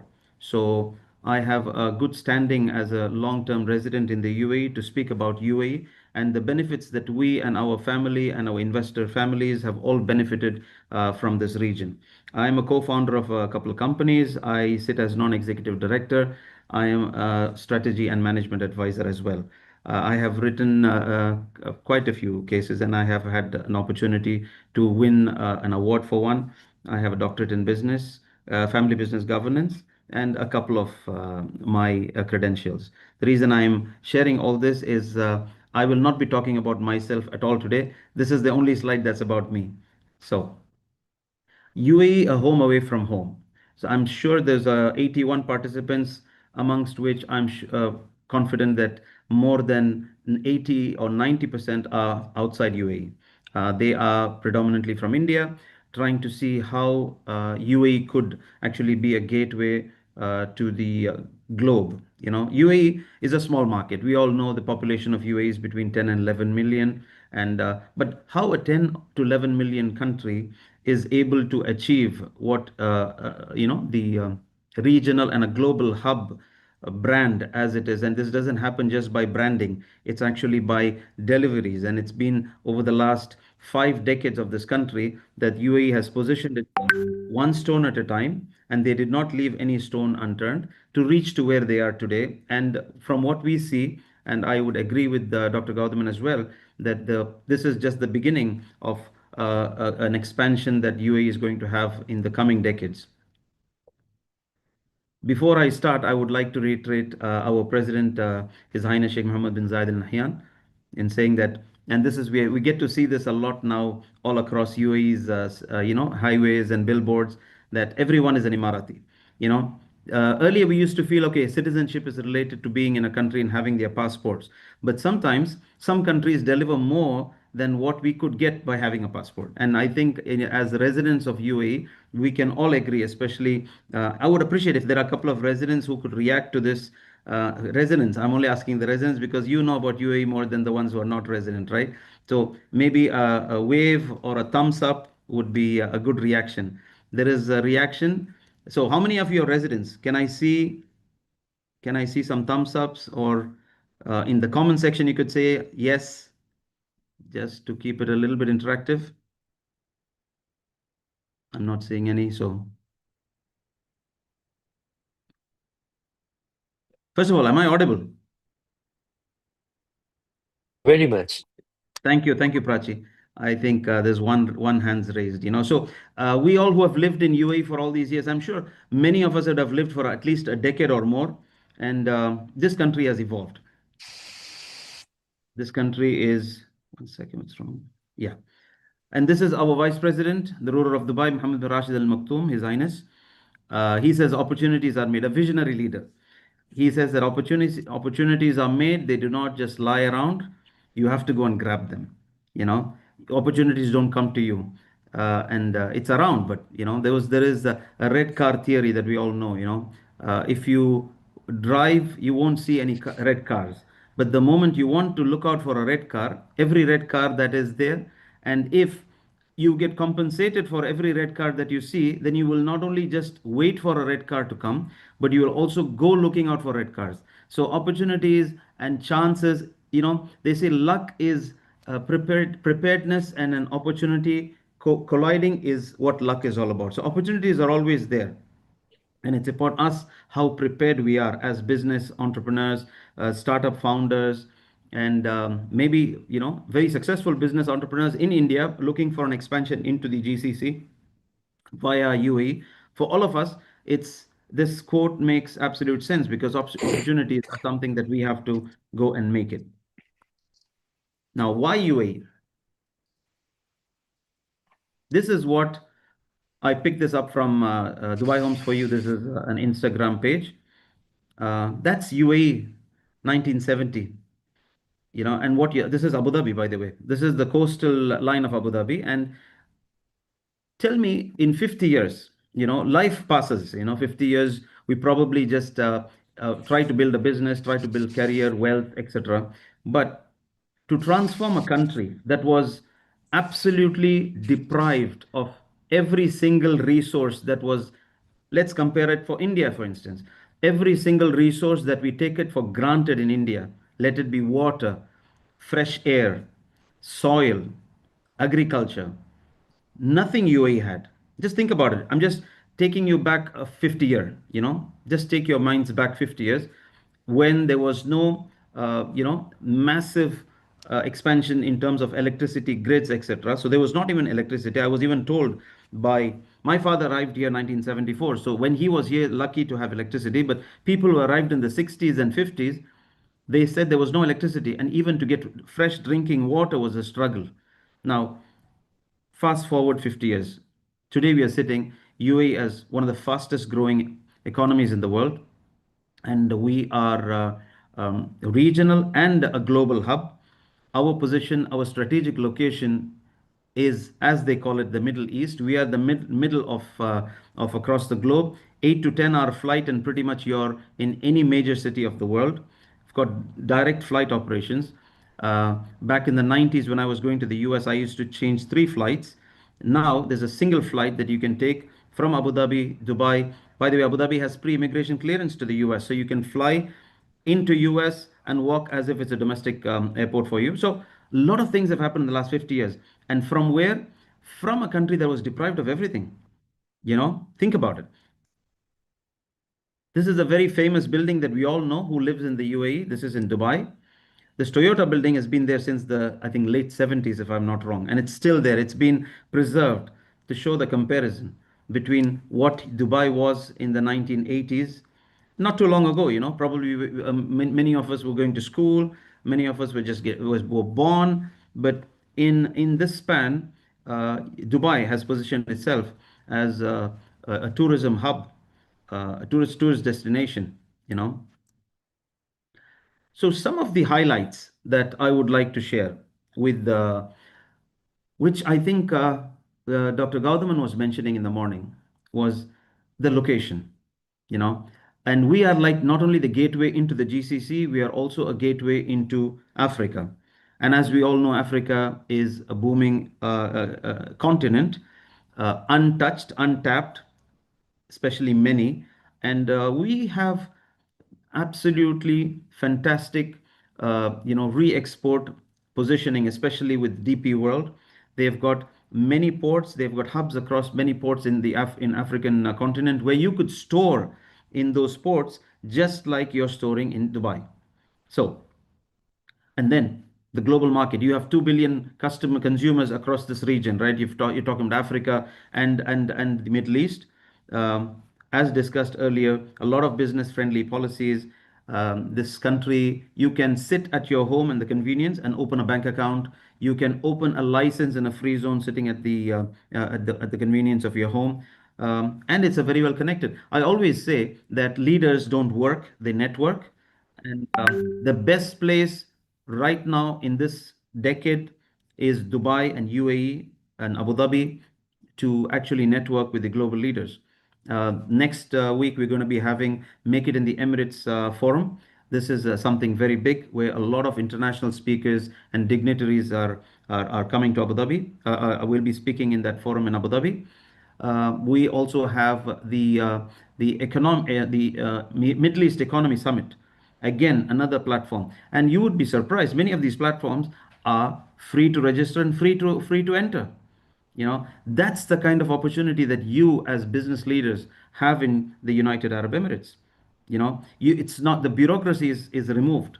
And down the day, I think today or tomorrow, Dr. Jamal will be speaking. He is very closely associated as well with a lot of the government bodies, and the way they are welcoming for investments, for ideas, and also it's an opportunity for you to learn and scale. You don't have to put your investments here. There are opportunities where you could just open up a license. Of course, you must do everything legally. You must open a license, have a bank account, and while you're opening a license, you could decide it whether you're going to do it mainland or free zone, and then you have an opportunity to test the waters.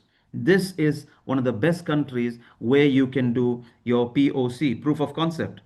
You want to scale internationally. All right, you have a business, say for example you have a pharmaceutical business in India, or you have let's not get into pharmaceuticals because that requires a lot of legal testing. Let's go for a consultancy business, an HR consultancy business, where you are actually sourcing manpower, and you want to actually check if this business that you're doing can work in Europe.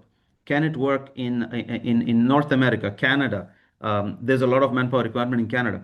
So you could test the water here in Dubai, in UAE. You could establish your company in Dubai, Abu Dhabi, Sharjah, any of these emirates, because every emirate has its own uniqueness, and you can scale it up. The branding and your marketing gets, has a better positioning when you are a UAE-based company. So you establish a company, you test the waters from here, and if you're scaling it up, you can always. I've seen a lot of companies actually set up their initial offices in UAE and then scale, and then they move into having offices in Europe, having offices in North America, etc., etc. So you've got a lot of global connectivity. Now, we all know that one of the most efficient port operators in the world is DP World. And this is Jebel Ali, then versus now.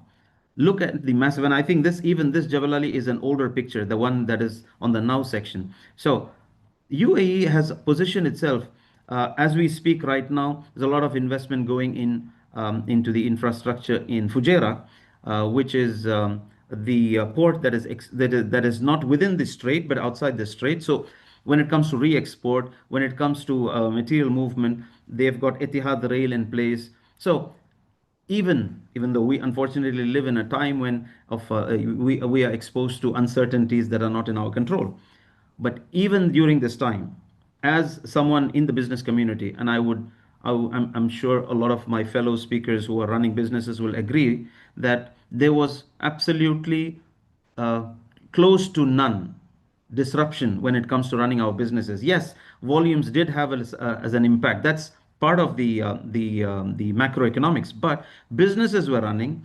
We were able to survive. We are able to keep moving, and that shows how agile and how resilient UAE as a country, as an economy is. So, world-class ports, airports. I'm sure anybody who has visited the UAE will know the standard of the airports. An absolutely amazing re-export ecosystem. We benefit as BBMC Group. We have got a lot of imports and exports, re-exports going on, and there is something called as the Common Economic Partnership Agreement.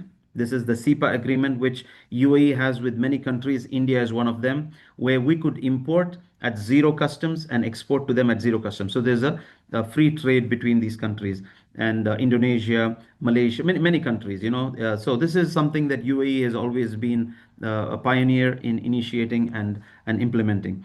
UAE is a classic hub, a position if you're trying to target the GCC, Africa, and the CIS markets, like Mr. Osama was mentioning about the Russian market. UAE is actually very well positioned to cater to all these markets. There's a very strong supply chain infrastructure. You don't even need to get into having your own warehouses. There are efficient warehouse management systems where you can tie up. You could have your warehousing cost completely variable. That means if you have 100 tons, you pay for 100 tons. The moment it becomes 90, you pay for 90 tons. You don't need to rent a warehouse and keep it empty and pay for those empty spaces, right? So they've got very efficient, infrastructure in the country. Of course, we all know this. This is some of the uniqueness that UAE initiated, which a lot of countries later on followed. One is the 100% free ownership, the foreign ownership. Now you can have 100% foreign ownership in the mainland. You don't need to be in the free zone to enjoy this benefit. And there's a lot of free zones. I think 40 plus free zones, like Mr. Osama was mentioning. And some of these free zones, you don't need to even establish an office. You could just have a flexi desk. I think in less than 10 to 15,000 dirhams annually, you can have a license that is legal. You can open a bank account and you can test your business in the global waters. Like I said, fast setup process. I have seen companies getting established in less than 2 to 3 days, even in mainland. So Dr. Jamal would be from the Empower Group would be a classic person to deal in terms of especially mainland and registering with the government entities. Very strong legal framework. So a lot of family houses when I say family houses, a lot of family wealth across the globe. I'm a certified family business advisor, and I have seen families who actually have moved their family houses into the UAE, establishing their wealth management from the UAE. So when I say strong legal framework, there is the Abu Dhabi Global Market ADGM, and you've got the DIFC, Dubai International Financial Center. These two, actually, the legal system works across to the works in terms with the UK arbitration laws. So, if you're in the mainland, you will have to your legal system will be under the UAE courts. But the moment you establish your family offices, your holding structures in Abu Dhabi or in Dubai, in ADGM or in DIFC, you have a legal structure under the UK arbitration law, which means you are like an international company, abiding by the international laws and regulations. And it makes things very easy. So these are some of these quick things that I wanted to share. I had only 20 minutes. I don't know how much I've taken, but let me, yes, last but not least, we all know that there is no income tax. So there is no personal income tax in UAE. There is a recently introduced corporate tax, which is 9%. No currency restrictions in terms of opening accounts. And of course, your profits can be repatriated to your country of origin. This has all been discussed, and these are the key sectors. I'm sure all of us will be falling into one of them. AI, digital tech companies have a huge future in this country. There's a lot of startups being funded. There's a lot of places where you can approach VCs, you can approach private equity if you have a very strong business model. There are investors looking for such opportunities.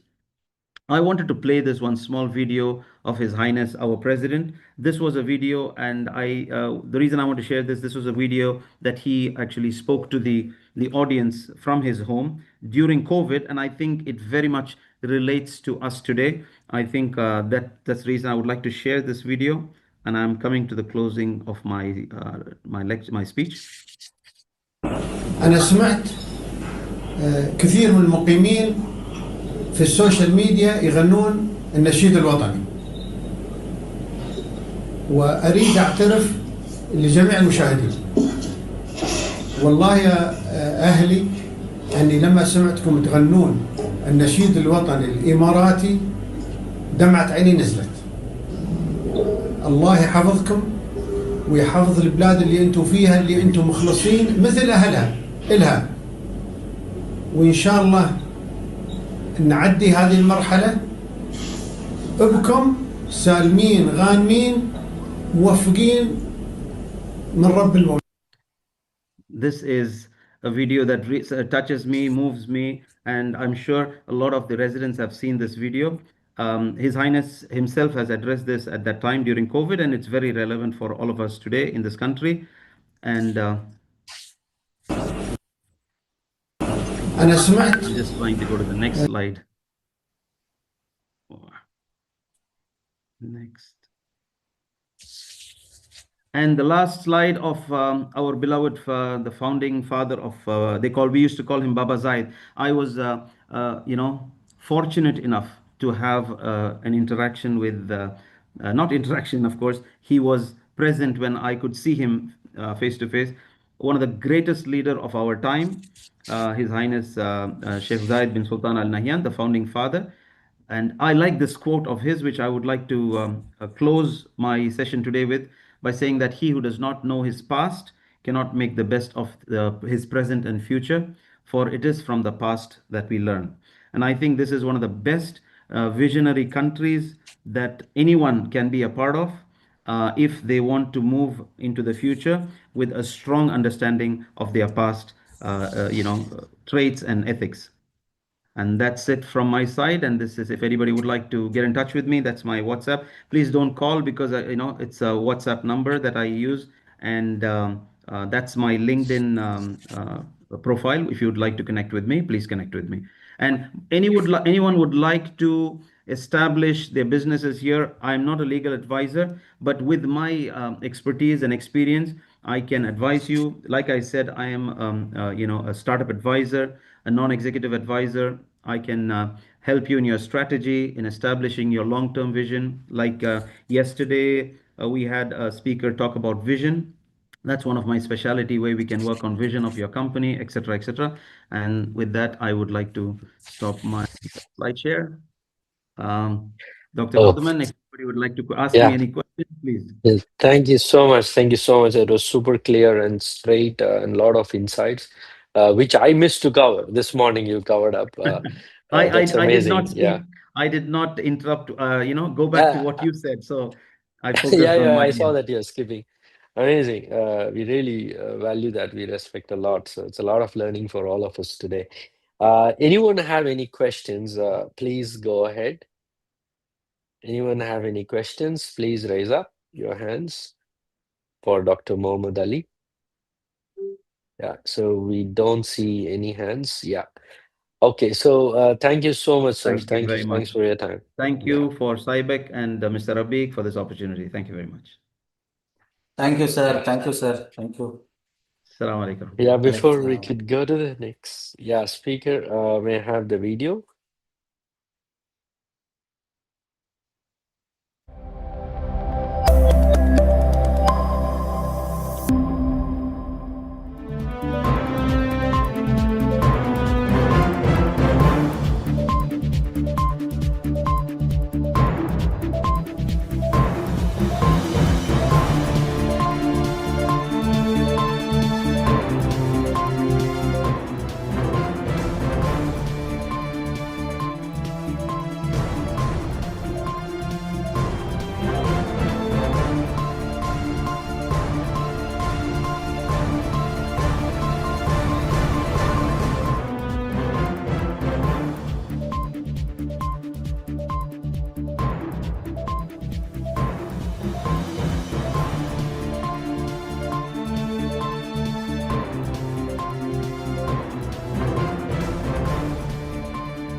Yeah, so before we could get to the next speaker, now the speaker who is going to join us now, this is very related to the topic this morning I picked up.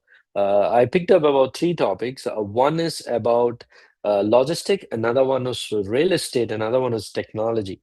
Though I managed to cover technology, and now we have the first Tamil person to have a real large establishment here in UAE in the name under the name of SRM International Real Estate, which is very well known amongst one of the Tamil community. In fact, he is super focused and very clear that he wants to take this to the Tamil community from day one. His vision was super clear. So he's going to talk about again an interesting topic apart from whatever we discussed all this while. So he's going to jump into real estate in UAE. He's just not going to say, "Yeah, this is a good time to invest," but he's going to give a clear study, the live study, 2020, how it was in 2026, how it is currently now. So we take Sibec take an opportunity to welcome Mr. Joshua Francis, CEO of SRM International Real Estate. Thank you, Yeah, Gautamji. Joshua. Good day, gentlemen. Thank you so much for the opportunity. Thank you, Saibak, to giving this opportunity to explain our expertise in real estate industry. Thank you, Gautamji, for the opportunity as well.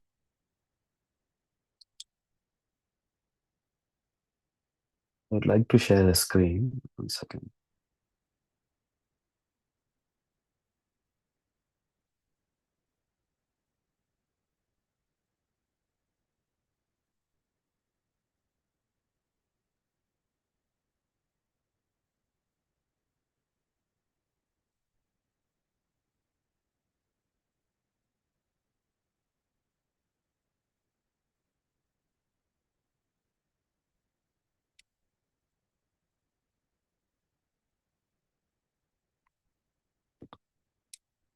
Can you see my screen, Gautamji? Yes, sir. Yes, very much. Yeah, very much. Yeah. Yeah.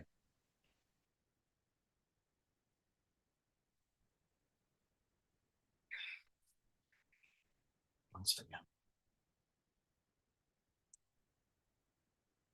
Okay, fine. So we all know what happened in 2020. Like globally, we were in COVID pandemic, and then followed by so many crises and downfall. And there were so much global crisis. Whereas we are going to talk about what happened in 2020 and what are the trends that grew up in 2021, 2, 3, followed by the years until 2026. So 2020 was a year where the COVID, the whole world was in a pause stage, and then it was a time where the smart investor used the criteria where to enter into a Dubai market. Smart investor, there are different types of investors whom we are handling. Like some are like rush investors, there are slow investors, and then smart investors. Rush investors are the one who actually look for opportunities where they can make easy money. And the low investors are someone who will invest and they will forget. And some, like the next generation people, they will be they will have the perks and benefits of what they have invested. And then the third one are the smart investors. They know when to enter the market, when to exit the market. So in 2020, where the whole world was completely in pandemic stage, uh, where the actual real estate thing in Dubai started booming, where the actual golden visas and other type of visas came into picture. So in 2020, the overall market performance, what we saw is it is around 52,000 real estate transaction happened, which is like not even 1% of what is happening, what happened in 2025. And then the bottom line of the 2020 scenario is the activity of the year slowed down, and then it remained overall very strong. And then slowly in 2021, if you ask what happened in 2021, there was a slow shift in demand where everyone was given work from home. So everyone wanted to stay with their family. So the requirement of the houses were, like increased. So slowly people started moving from the apartments to the villas and townhouses. So the demand for the 21 started increasing. So, and then followed by the years, like the market correction happened, the prices correction happened, demand increased. So each and every year there are, I took, here. So in 2020, the correction and opportunity phase, and then 2021, there was a recovery phase where the confidence of, like whoever invested in 2020 started looking their returns and ROI in higher level, approximately like 5 to 10%. And then where the actual off plan came into picture. And then 2022, the peak started, the demand increased, and the supply also started increasing. And in 2023, slowly the stabilization happened, where the prices started increasing 10% compared to 2020. And 2024, so many branded launches happened. Like you can see, like Mercedes, Bugatti residences, like Trump Tower. There are so many branded residences came into picture. And then in 2025, the market was in a complete boom phase. The demand started increasing and the supply was oversupply. So many financial advisors, they were saying like Dubai is supplying more. So we have a data like we were, like since we are in the live market, day in, day out market, we are seeing a live data where the total population of UAE is 11.57 million. And the total supply of the houses is 1.56 million only. Yeah. So, and then the house owner data, if you take, it is same again, 1.6 million. The total, what we can say, the total number of owners in UAE. And also, as per the previous data, like the recent data, new residencies issued was approximately around 256,000, where the deliverable of 2026 is only 30,000 houses. So the demand is still more higher. When a developer is actually launching a project, they will not just like that they will launch. They will always have a demand in a particular area. That is the reason they will do new launches. Here, I'm not here to sell anything for you. So the reason why we wanted to take this data is that now the market is completely in a reselling mode. And then in the past years, from 2020 until 2025, it was like what we can say, it is like a Tom and Jerry game. So like we need to chase each and every opportunity and make it as a business. So like how, and then slowly there is a shift where the GDP growth and the non-oil growth. So everyone knows, as NRI people, non-residents of Indians, mainly they call UAE as an oil country. Everyone knows. So they don't know what is Abu Dhabi, Dubai, and all. They know it is like oil country. But this real estate and tourism proved that there is actually a non-oil growth as well. And then the Deva connections and the number of residency, number of tourism, number of golden visa issued. So there are several factors where the economy started growing in UAE. In 2026, after this current scenario where the geopolitical tension, it is no more a hype market. It is actually a smart money market. So we have to actually think before we invest anything. So it is not like you're getting an offer. It's not like getting a less than a million dirham houses. So you have to smartly invest where the ROI. So what we would suggest you is always go with your real estate consultant, study, and do the investment very smartly. So now we are not actually looking into projects or developers who gives so many offers. We are looking into the locations and the futuristic ROI, which the investment is going to generate. And then this is the UAE real estate cycle for the past 5 years. Like where 2020, there was a small, it is an opportunity phase where so many people came in. In 2021, it was recovering. And then the market started booming in 2023 and 24, there were so much expansion here and there.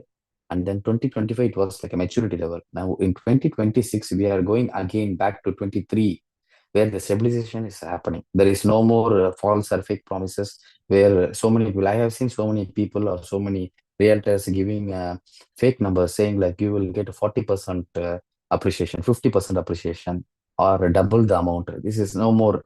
UAE real estate is no more that scenario. So it is a healthy correction where we call it as a honeymoon period. So we are actually seeing this as a very what we can say effective and a very healthy comeback. And then so what will work in 2026? Actually, you have to focus mostly in the micro markets, not like Dubai is no more what they used to say.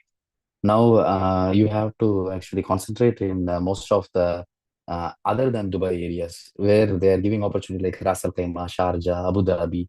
Now they have recently opened Abu Dhabi market as well.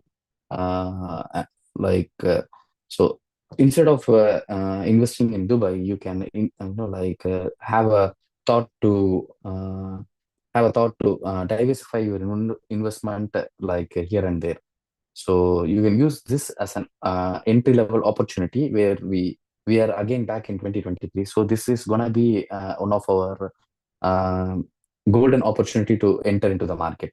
And also the past 2 days we were seeing a news that UAE government had released the minimum investment of 750,000 dirhams to 400,000 dirhams.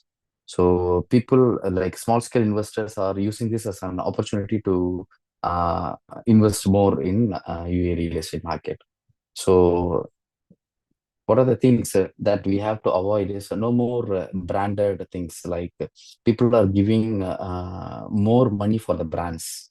Say for example, like Mercedes or Lamborghini residences. So they are, few of the developers, they are using the brand to what we can say to overprice the actual units.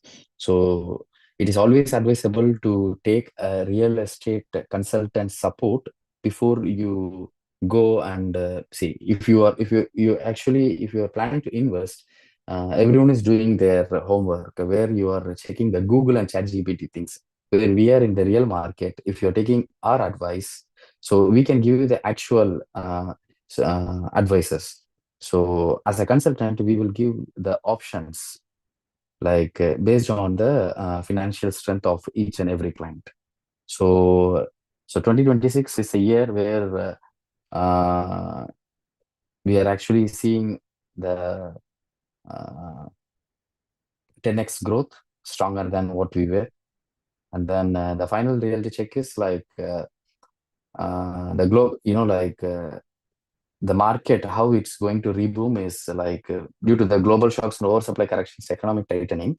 So 2026 is going to come back in a very stronger way in 10x pricing. So as our president of UAE said, like they will emerge very stronger. The emerge back of UAE we have seen since, I'm here in UAE since 2009. So we have seen crisis, recession, flood, rainfall, everything we have seen. So we know how the UAE come back in a very stronger phase. So along with this presentation, there were 7 powerful words given by our president of UAE. So these are the 7 words, 7 statements given, which are very more powerful. So UAE is considering not only their citizens, they are giving equal importance to the residents as well as the resident expats and the local citizens. Yeah. So thank you so much. And then I'm Joshua Francis, CEO of SRM International. So we are, our USP is we are number 1 Tamil real estate company. So we focus mostly Tamil clients, so globally, and we have approximately around 6,000 plus clients, and our 2025 financial report is around 651 million USD is our total revenue. And we are handling mostly the celebrities and ministry level clients. And yeah, that's it. Thank you so much for the opportunity. Thank you so much, Joshua. So anyone have any questions? Anyone have any questions? Yeah, I could not see any hands up. Okay, so thank you so much, Joshua, for joining us and accepting our invitation. Thank you, G. Thank you so Thank much. you. Thank you so much, everyone. Thank you.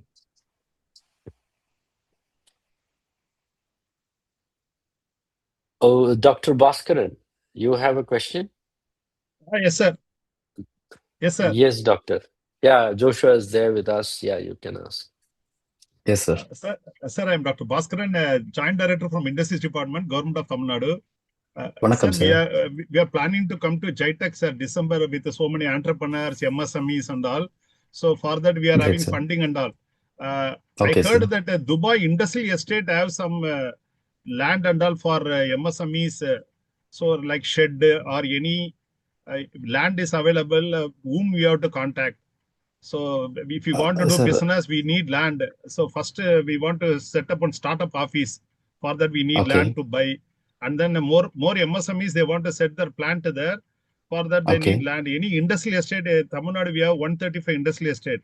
Sipcard, we have 21. Like that, you have anything, whom to contact, sir? Sir, my number is there actually. We will talk privately regarding this, sir. It is 562-903-903. I'll note down, sir. Okay, sir. Yeah, I'll write in the chat. 1 second, sir. Yeah, he's writing in the chat. Dr. Bhaskaran, you are speaking to the right person only. Yeah. Yeah. So this is my mobile number, sir. Okay, sir. So we can talk about it, sir, because every area have its own specialty. So we have to discuss what kind of industries you want to bring it, sir. MSME investment 1 crore, 5 crore, like that, sir. Yes, sir. But like every location have its own specification. For example, you cannot keep your any emission in industries within the residential limit. Okay, sir. For example, paint, say for example, paint company, you cannot keep within the residential areas. Oh. So there are certain areas for certain industries, sir. We will discuss, sir, in detail. Yeah, that what any industrial estate, if you give also, we will come and see. We and have, we have money. several options, sir. Yes, sir. So mainly we need to understand what kind of industry you are looking for. Actually, thing is, all industries are deep tech, robotics, engineering, and then any construction. So MSME, we have a 6 crore MSME in India, sir. Out of okay, that, sir. 60 lakhs are in Tamil Nadu. Startup also, we have 14,200 around. Great, sir. Sir, for robotics, sir, your mic is mute, sir. I'm sorry, sir. We have angel investor, venture capitalists. They are ready to invest in foreign countries, sir. So we have Agni Coal, starting from 1 lakh till 10 crore, 100 crore, like that. A lot of industries are there, sir. 14,200 startups, and then 60 lakh MSMEs are there in Tamil Nadu, sir. India, you have sir. 6 We will crore. discuss about it, sir. Wonderful, sir. We will discuss in detail, sir. I have given my number. We will discuss in detail, sir. Thank you, sir. Thank you, sir. Appreciate, sir. Thank you. Okay. Thank you so much. Thank you, Joshua. Yeah. So, Admin, you can go ahead, play the video so we can go to the next speaker. Yeah. Thank you.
Sir, your mic is muted. Yeah, I do is unmute. You don't mute me. Okay, thank you. Yeah. So thank you. So for all the participants since morning, whoever participated, we've been seeing logistics, we've been seeing real estate, we've been seeing technology, all logical reason for you to think about UAE. Now here we have a speaker, is Miss Anna Kameneva. She is, how would I put it? She's the one looked at UAE in a different angle. She is given totally beauty, rhythm, and happiness. And she redefined the meaning of happiness while we are all running behind the numbers and running the businesses, I would say. And where UAE themselves, government themselves, and never, their eyebrows were up, looking at Anna, they never looked at the way how she looked at. And I am really proud to introduce partner and co-founder of A&K Production, East and West partner at Beyond, a film director, producer, songwriter, and singer. Anna Cam is there with us on topic of beauty of 7 minutes and its business opportunity. Thank you so much for joining us, Anna. Over to you. Hello. Do you hear me? Do you see me? Yes, we all hear you. Yeah. Hello. So I'm Anna Kameneva, and yes, I'm a film director, award-winning film director, documentary film director. I'm entrepreneur. I've been 20 years in real estate business, and I have my fashion brand, and I'm songwriter and singer. So I will tell you a little bit about UAE and the unity of UAE from the perspective of all my sides of me, different sides of me. So let's start. Yes, I think I can start. So yes, please. yes. So I call my speech one story, seven energies. Why? You know, ask yourself, can you name seven Emirates? Oh, the names of all seven Emirates right away. I'm almost sure that not all of you, and maybe even a lot of you, will not name at least a couple of them. But the thing is that they're all very important. And, you know, it is called, the country is called United Arab Emirates. It's united. It's not separate. They're not competing, and they're working together. And that's what makes this country unique. You understand? It's seven Emirates, seven different stories, but all work together. And each emirate has its own character, its own strength, and its own history and way of building. And yet they're deeply connected, you know? And they're not they even don't try to be the same, you know? They in some points they collab, they have a lot of in common, but they don't try to be the same. They succeed in being different, you know? And that's the beauty of this country. And for me, why I speak of it? Because it's very personal. I said already a little bit, and you already introduced me, that I'm a film director. And, you know, together with my partner, creative partner, Kristina Kretova, we do movies, documentaries all over the world. And one of our main projects is Women and Roads, The Way to Yourself. We go big distances, we interview women of different professions, and through these characters, through these faces, we reveal the beauty of the place. And we did it, of course. I moved here to Dubai 2 years ago. 3 years ago, I opened my two businesses here, and then I moved with kids. And very happy for that. And of course, how cannot we film about the country we really love, and we create, and we have business, and we have our lives? So we decided that we do it. And we went all seven Emirates, all around seven Emirates, and interviewed amazing women of different professions throughout this country. And we realized, like, for us, we were beginners. I mean, beginners, we just came to the country. And for us, it was just, one of the interesting countries we want to film. But meanwhile, we realized that UAE is the country built on seven different stories, different approaches to life, to business, to development, and yet they are one system. And, even when we were preparing this film, taking approvals, all these documents, we had to reach out to all seven Emirates, because each has its own government rules, etc., etc. And meanwhile, we were filming. I realized that even me, I got to know really all seven Emirates and the names of seven Emirates only that moment, even though I've been coming to UAE, to Dubai, Abu Dhabi, 16, 17 years. And as I'm songwriting singer, that's how I speak. That's one of my languages. So I wrote a song about, it's called Emirates Vibe, about UAE.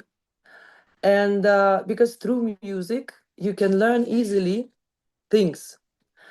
And I will sing it a little bit. It's Abu Dhabi, Ras Al Khaimah, Fujairah, Ajman, Al Kuwait, Sharjah, Dubai. And when you hear it a couple times, it stucks in your brain. That's how my kids know UAE, all 7 Emirates. That's how my kids' friends know all 7 Emirates.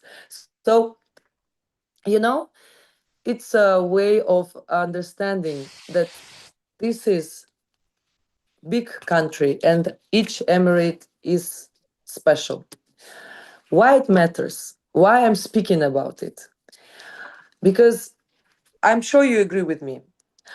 You will agree with me. Like, think of it. When you say UAE, you think Dubai. Well, Abu Dhabi also in perspective of political news and like this. But you just like this. It's for most of people, UAE, Dubai, and that's it. Even though I love Dubai, I live in Dubai. And I think that's how investors miss opportunities. I think that, you know, if you understand the structure, you understand real possibilities and real potential of this country.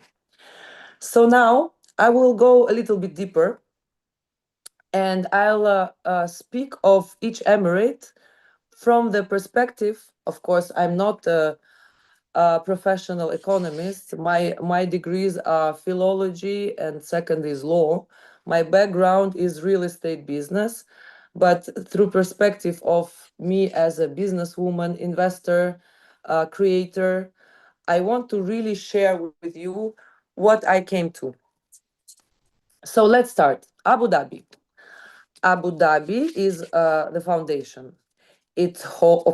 I'm sure you know that it holds the majority of the country's wealth, oil wealth, and it obviously it leads politically. And if you see the map, it's the biggest, and the emirate of Abu Dhabi is bigger than the all other emirates altogether. So it's really very big power there. And yet, if even though it's not, it's more like traditional. Now, a lot of very important new investment projects, cultural projects are happening there. And for example, Masdar City, a global center for clean technology and sustainability. It's very much spoken about. ADGM, a fast-growing international financial hub. They're also very much moving to AI, deep tech, future industries.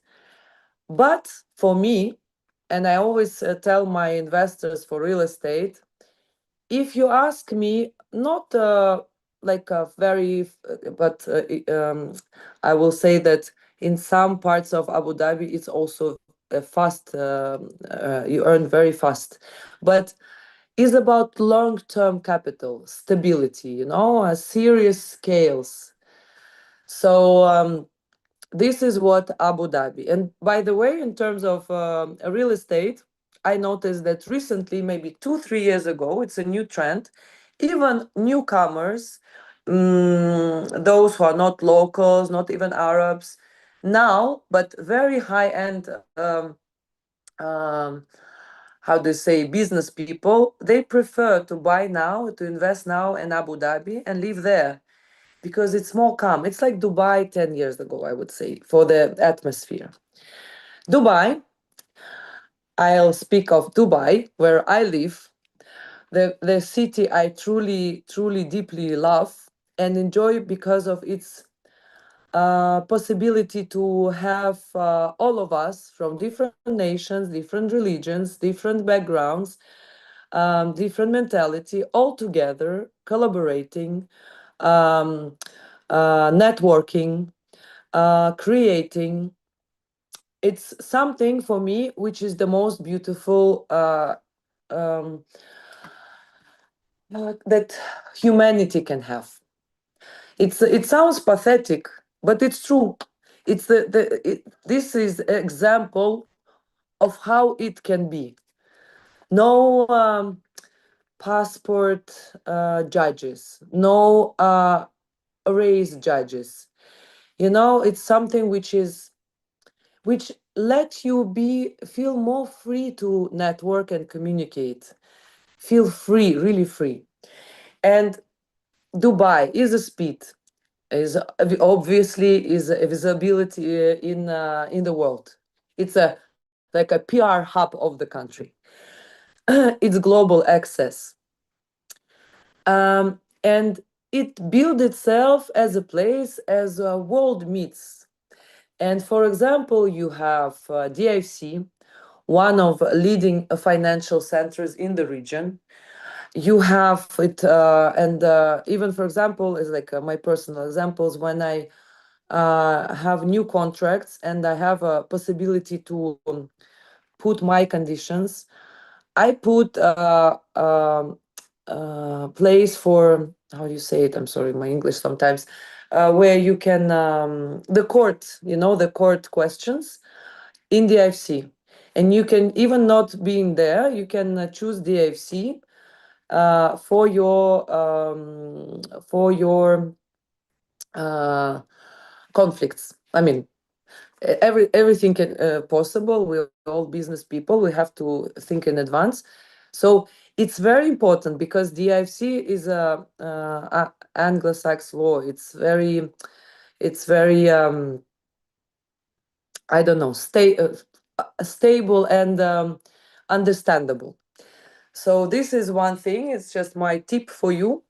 Then you have Expo City, which was in the beginning. I'm sure you heard of Dubai Expo. It was amazing exhibition, and now it's a new ecosystem for innovation and future business. So you can really, when you go there, you feel, I don't know how to say, you feel it's fresh. And you know that the new airport there, Dubai South, like they're really developing it.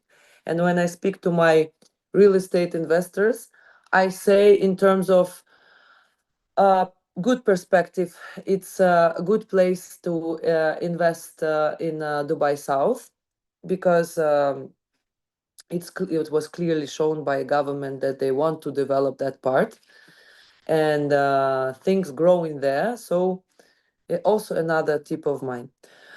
And of course, Dubai is Web3, AI, create economy, um, all this, like it's one of the most open places for all the new tech, all the blockchain. And obviously now you can love it, you cannot love it, but it's part of our modern and future life we have to deal with. We have to really understand it. So this is amazing place to get involved. Me myself, when I still lived in Russia, when I came to Dubai, I tried to attend these kind of events to understand what it is. Is it because I mean, all the generation, not old, old generation, and for me, it was something I have to investigate, understand. So Dubai is a perfect place for, even if you're not in this business, to understand it very well and integrate it into your businesses. So, and of course, global entrepreneurship. Um, it's you meet each sector, and huge events for each sector, and huge networking for each sector. It's wow. So Dubai, of course, it's scale to go, for to go fast and global. Okay, Abu Dhabi and Dubai, I'm sure everybody knows. Let's speak. I will take my speed. I think I'm too much involved in what I'm telling. So Sharjah is a culture, industry, and knowledge. It has different identity. It's cultural capital of the UAE, and royal families very much dedicated themselves to develop all the educational and cultural programs in Sharjah. Me myself, I was honored to take interview in Sharjah University for our film, and to see myself. The Sharjah University, for example, is one of the biggest in all MENA regions. It's very, very, very important. And also, it has a Sharjah Technology and Innovation Park.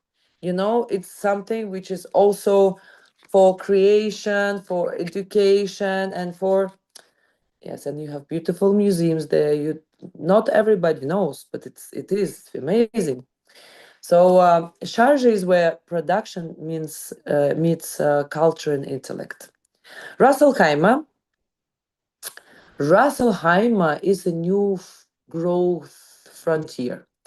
It's something you really should pay attention to. I will tell my experience again. When we were filming, yeah, I told in the beginning, we had to reach out to all governments of all 7 Emirates. And guess who were the fastest? Who were the most, not, I would not say everybody's professional. I love everybody, I respect everybody, but Dubai guys, they're so busy, they have so much things going on. Abu Dhabi, they're very open, very nice, but a little bit more slow. And other Emirates, they are like very beginners. And Ras Al Khaimah, very quickly, whatever we need, very open, very connecting. And it's very important for when you want to do something, some business, to be very much in touch with the government. It's very important. So this is my suggestion. It is growing fast. It is really flexible. It's still early because they're still building this Win Al Marjan Island with casino, with a we don't say casino, we say gaming thing, but it's official and it's obviously going to grow a lot around, a lot. And they have Rakesh, which is one of the best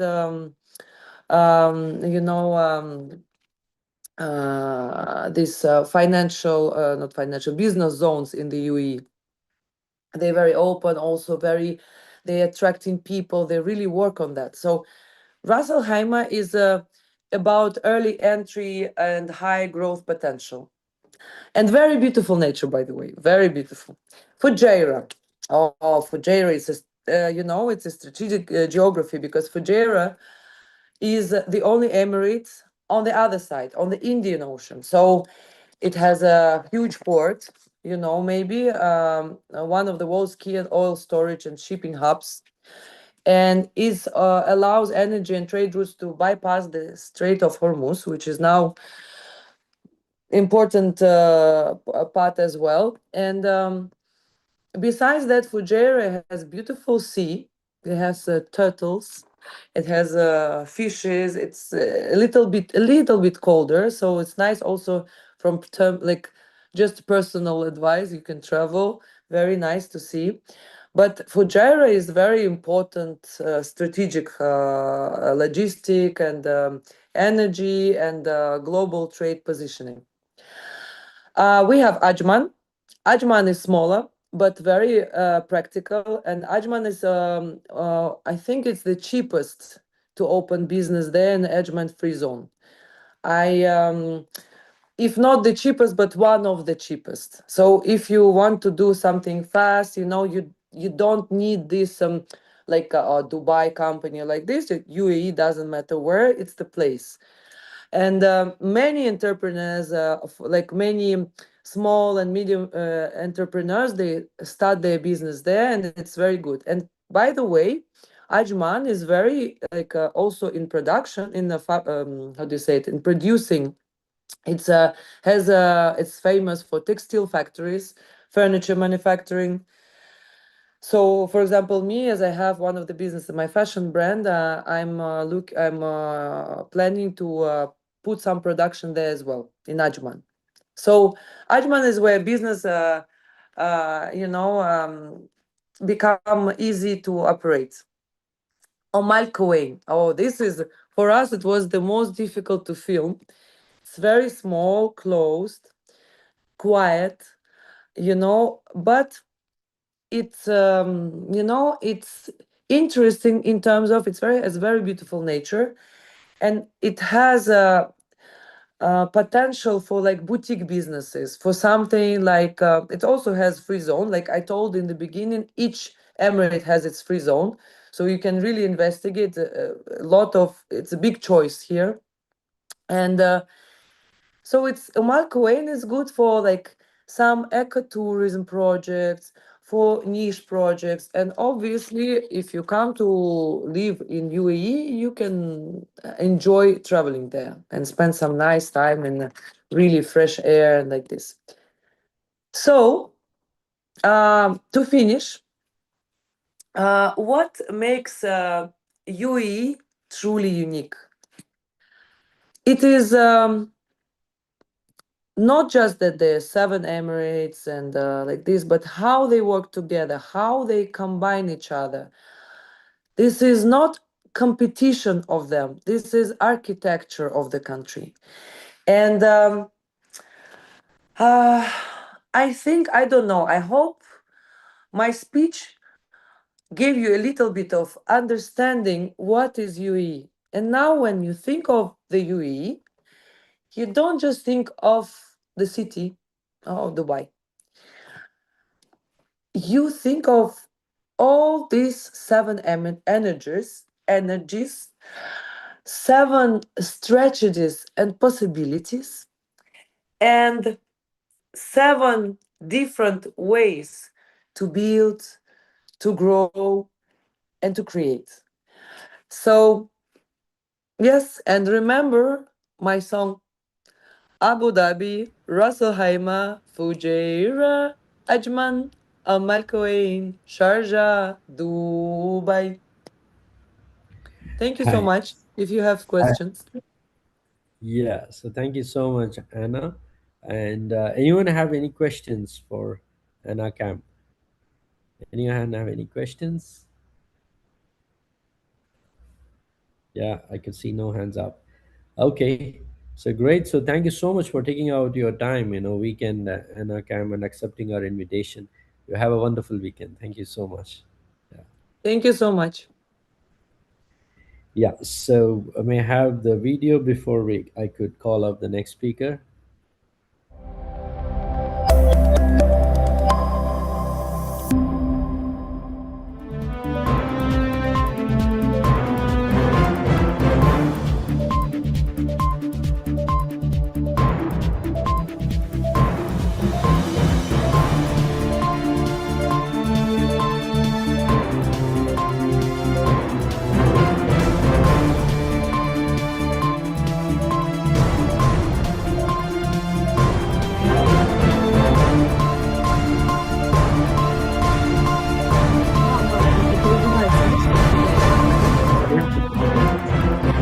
А?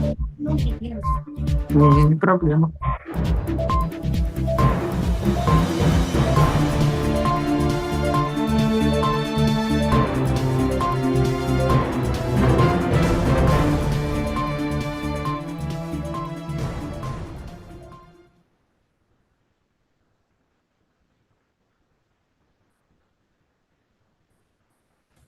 Hi, Anna. You're not on mute.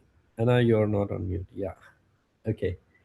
Yeah, so now I would take an immense pleasure to invite one of the known person from the education industry. He has redefined the meaning of distance education. While we think from India, distance education value, how it is looked at, and all that, but he is a gentleman from Tamil Nadu who has redefined the value of real distant education. It could be doctorate, it could be masters, it could be bachelors, and he's my ex-client. I don't know. He has a good feedback, bad feedback about me. However, yeah, I will take it up later. Yeah, so he's none other than Dr. Sheikh Fazil Salim, Dean, Group CEO, and founder, Maverick Business Academy, London. Thank you so much for taking out your time, Dr. Sheikh. Over to you. Wonderful mornings to all the lovely people out there. It's a beautiful Saturday morning. And thanks a lot, Gautam and Dr. Jamal and Dr. Mohammed. Both are my dear brothers for making me part of this. The right word to put it is an insightful conclave. All right. And it's been such an absolute pleasure and honor to be here. Nothing I haven't redefined or anything as such. He was very kind in letting me know, I have redefined nothing. I'm just committed to bridge the industry academia gap through skill and knowledge-based learning programs. And that is the absolute mission and motto of Maverick Business Academy London. So a little bit about myself and what we do so that you get the context of what I'm going to talk, all right? So my name is Sheikh Fazil Salim, and I'm from Tamil Nadu, India, down south, a beautiful coastal village called Kailpatnam. And I've been here for the last 20 years. I started my entrepreneurial journey when I was 23. It's been 13 years, and we have graduated about 4,500 students globally. We are present in 10 plus countries. We have more than 85 nationalities studying with us. And our absolute key focus and parameter is to offer accredited skill and knowledge-based programs that allows you to invest more on your DNA and leverage on your skills and expertise to flourish in any industry. And how do we economically help our students, be it working professionals, entrepreneurs, young students, in order to put them in a streamlined career path so that they don't burn out their hard-earned money of the parents or what they inspire to become. All right. So that's a little bit about me and what we offer. We have some fantastic universities on our panel from UK, US, Europe, and more than 30 plus programs. All right. I'm not telling you guys that we are the Harvard and we are the Oxford, no. But what I can assure you is once you join Maverick, you will have a 10% increment in the ask quotient, which is attitude, skill, and knowledge, right? It's not about the certifications or degree programs, but as a person, have you actually benefited from us in terms of our experiential learning and industry bridging exercises, business networking, and all the opportunities, okay? So let's keep it interactive if you guys don't mind, because I love it that way.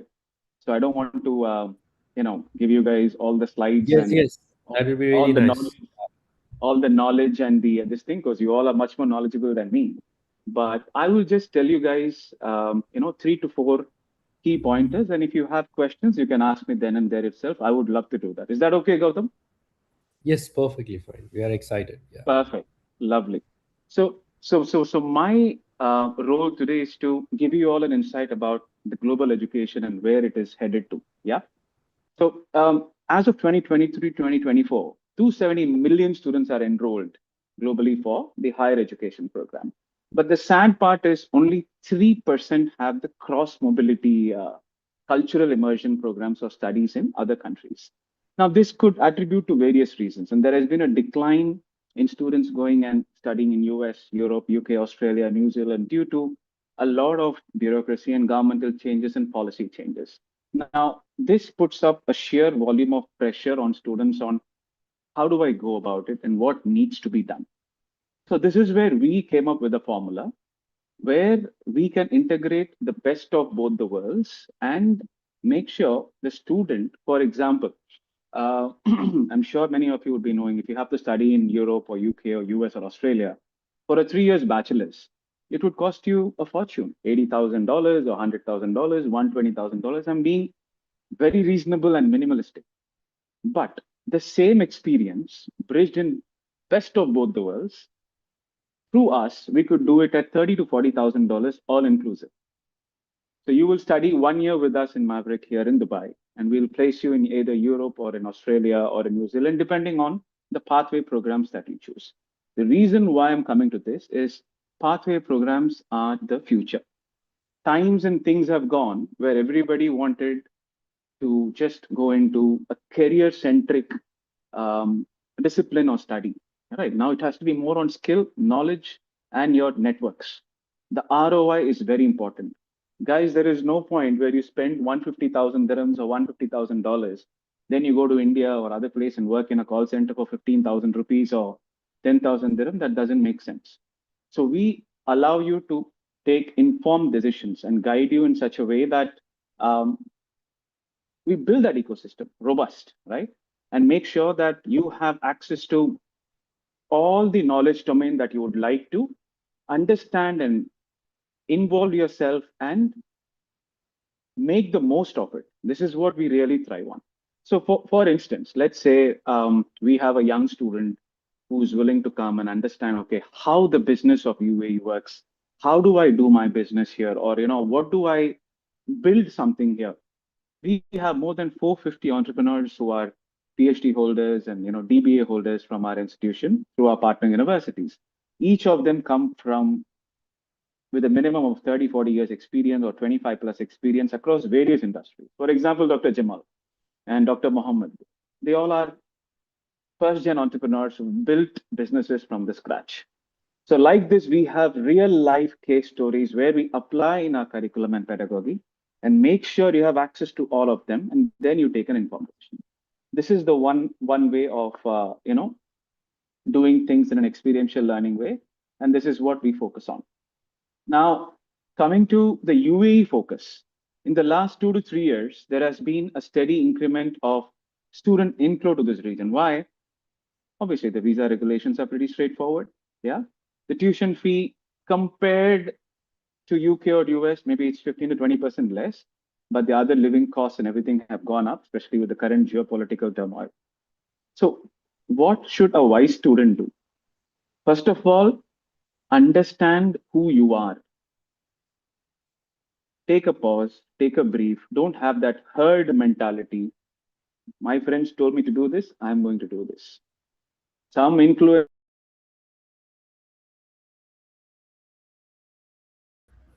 You're on mute. You're on mute. Yeah. Someone muted me from there. So what I'm going to tell you is, students, specifically young learners, when they are trying to settle abroad or have a pathway program, you need to get the right inputs and insights from people who have been there and done that. All right, not just a random influencer or a TikToker who will put a selfie and say, hey, the best campus. Infrastructures and big campuses do not make your life. Great teachers, great mentors, absolutely people who are built from the scratch. These guys are the one who will handhold you and take you to places. And this is what we focus in, real life experiential learning.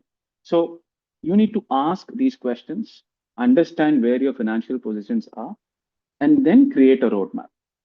Never spend too much on your undergrad. All right. Undergrad is all about, yes, the transition from school life to campus life, and to understand where you are currently, make the maximum out of it and start working. See, now I started working from 18 itself. I used to be up for 20, 21 hours. My day starts at 6. I used to work for HSBC for 9, 10 hours. Evening was my college. Thoroughly enjoyed. Why? Because I made it a very clear point and decision that if I'm here, I shouldn't be on my parents' money. I wanted to give it back to my father, to my mother, so that they don't have the burden that, oh, I have to pay. So, because Dubai is not a economical place, it's an expensive place. So all these factors you need to put it in and consider. How and where is your final destination? What is the ROI? And you need to also make sure that you are with a diverse community. All right, which means you get exposure to various multinationals and so many other different legends coming in together to mobilize you to your destination and to your solution. The other trend that is catching up is the work integrated based studies, which means I was absolutely stunned when last 2 months back, I had a visiting faculty from Tajikistan. How many of you would have heard about Tajikistan? All right, it's a Central Asian country. The faculty came and visited us. We had a student exchange program going on. And they said Tajikistan, right from the last 10, 15 years, for the university students, they conduct classes in corporate campuses, in Mercedes, in Tesla, in manufacturing industry. Right in their office, they teach live. This is called as work integrated based studies, which is also something that we have started deploying here locally. And I urge leaders and learners and leaders and entrepreneurs globally who are in the education domain to follow this particular pathway. 2 to 3 benefits. The company gets to watch the talent live and real. The student gets hands-on exposure of what's happening currently in that particular field of domain and expertise. And the third one, you understand the working culture and dynamics of how do I need to present myself in the workplace? What are the key areas that I have to follow? So many things you will learn when you follow the work integrated based studies. So now everybody is talking about the future trends and opportunities, AI, AI, AI. Wherever you go, more than I, people say I, which is, AI itself. All right. So it's come to that point.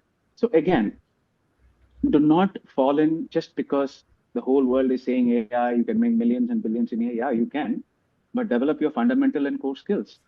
you want to really be a great coder or, to learn prompt engineering, learn from the scratch and understand if you can build a real world case study and a solution for it. Okay. Not because startups are fancy. Everybody wants to build a startup and, unicorn and what other cons, I don't know, roasted corn, pecan, everything is there.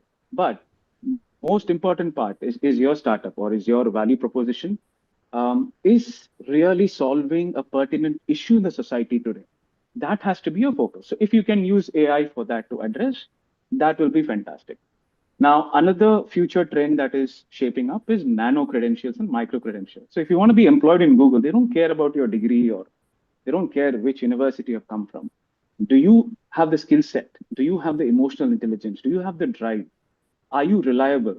Yeah. Are you curious learner? Are you a critical thinker? These are the things which we embed in our curriculum to you and present it to you.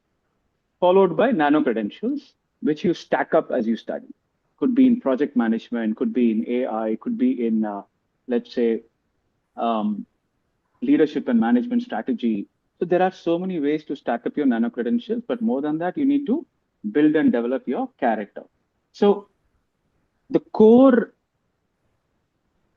let's say, plan that we have for our people or for our stakeholders and partners is to foster collaboration that is student centric, parent centric, and also keeping in mind that education must lead to employment. It is not about fancy degrees and fancy campuses, number 10 rank, number 100 rank, top 50. I don't believe in this gimmicks, at least. What you need to understand is the place where you're going to study. Research on the faculty, research on the professor, research on the owner, see their alumni impact. Where have they been after 5, 10 years? These should be the metrics, not some PR show that tells you that you're in the top 100, top 50. No, there are some gems of institutions that I have seen in Central Asian countries, countries as far as Eastern Europe, like Moldova, like Montenegro. But our students back in India, obviously, because of the constant exposure for the last 50, 70 years, it has to be either US, or UK, or Europe, or Australia. But things are changing right now. And I'm more than happy to handhold you in this and make sure that opportunities are diverse, no matter what the issues present and challenges are there. If you are able to find opportunities in a crisis, that makes the best out of you. And we are always in service for our people. So yeah, that's it. I'm done with the presentation. So any questions? More than happy to answer. Oh, thank you so much. It is definitely an eye opener for all youngsters wants to start up a business. And I know all the viewers, all the participants who are listening would agree with me why I use the word redefine, because you elaborated it very well. So I just like that didn't say we mean it. I Yeah. understand. I So understand. Thank you. thank you Appreciate it. so much. Yeah. So anyone have any questions? Please go ahead. Anyone have any questions? Please feel free. It could be anything at any domain. I'm not a super duper expert, but I'll try to answer it from the bottom of my heart. So go for it. Yeah, Abdul Wahid. Yes, Mr. Abdul Yeah. Wahid, go ahead. Yeah, thank you. Thank you for the opportunity. Thank you. My question is myself, Abdul Wahid, and I have done my bachelor's and master's in computer science.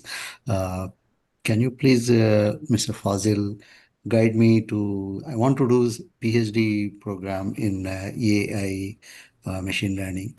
So can you share your It, contact maybe? yeah, sure. Our pleasure. I mean, Mr. Gautam can share our counselor, Ms. Yes, Vinod's very much. number to you, and she will give you all the details and insights. And I'll be more than happy to get on a call with you to be your personal advisor or mentor in terms of what kind of research or impact needs to be done.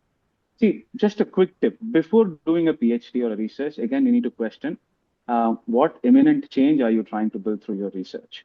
Okay. Can we bring Abdul Wahid's 20 years or 30 years experience into the research and address a current problem that is prevalent in the AI industry? Yeah, this is the parameters we focus and handhold you for the journey. The rest of the details, Ms. Vino will guide you accordingly, Mr. Wahid. But thank you so much for that question. Sure. Thank you. Thank you so much. Thanks. Pleasure. So we have Muhammad Ali with us. Yes, sir. Sure. Dr. Mutali. Yeah.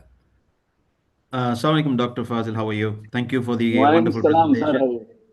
Pleasure. Thank you. Thank you. I have one question for you. Mashallah, I've been closely monitoring the activities and your developments that you're focused on. What are you doing to try to help bridge the gap of the workforce that comes from our part of the world? That is specifically I will address because I interview a lot of our people, right? So I understand established professionals are benefiting a lot, but I think there's a big gap when these freshers or junior, workforce coming from South India, Tamil Nadu, entering into this. I see a lot of gap. So, do you have any initiatives under Maverick that you're addressing? Because this has Sir, I been a couldn't pain agree in my more. heart for a very long time. I've Absolutely. always Absolutely. I mean, this is something which keeps me awake wide in the night as well. But I would like to give you some examples here on how a single person's initiative can't change a problem that is pertinent at a macro level. Let me give you an example of the Bora community, the Aga Khan community, and also to a close extent, our beloved Malayali brothers. Now, these communities, even before the people who onboard and come over here for a job, they have a 3 months itinerary plan for them clearly. All right.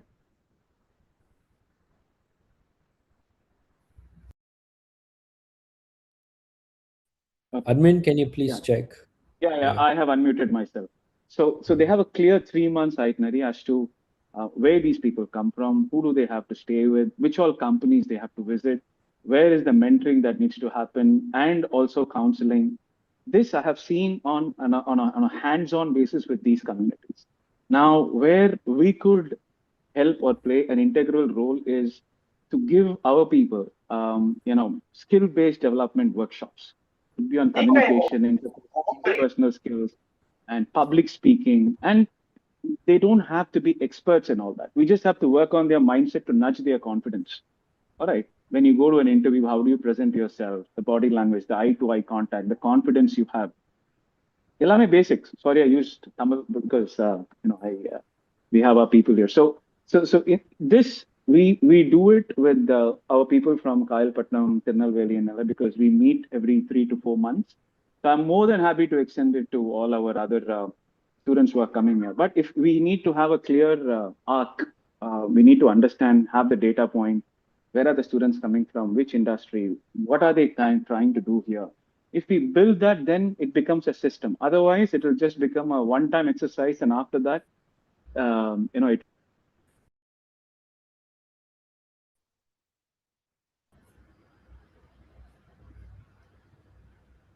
So this Yeah. is something we can do, Doctor. With your expertise, Dr. Mohammed, I'm sure we can definitely look into it and always in service for my people. So yeah.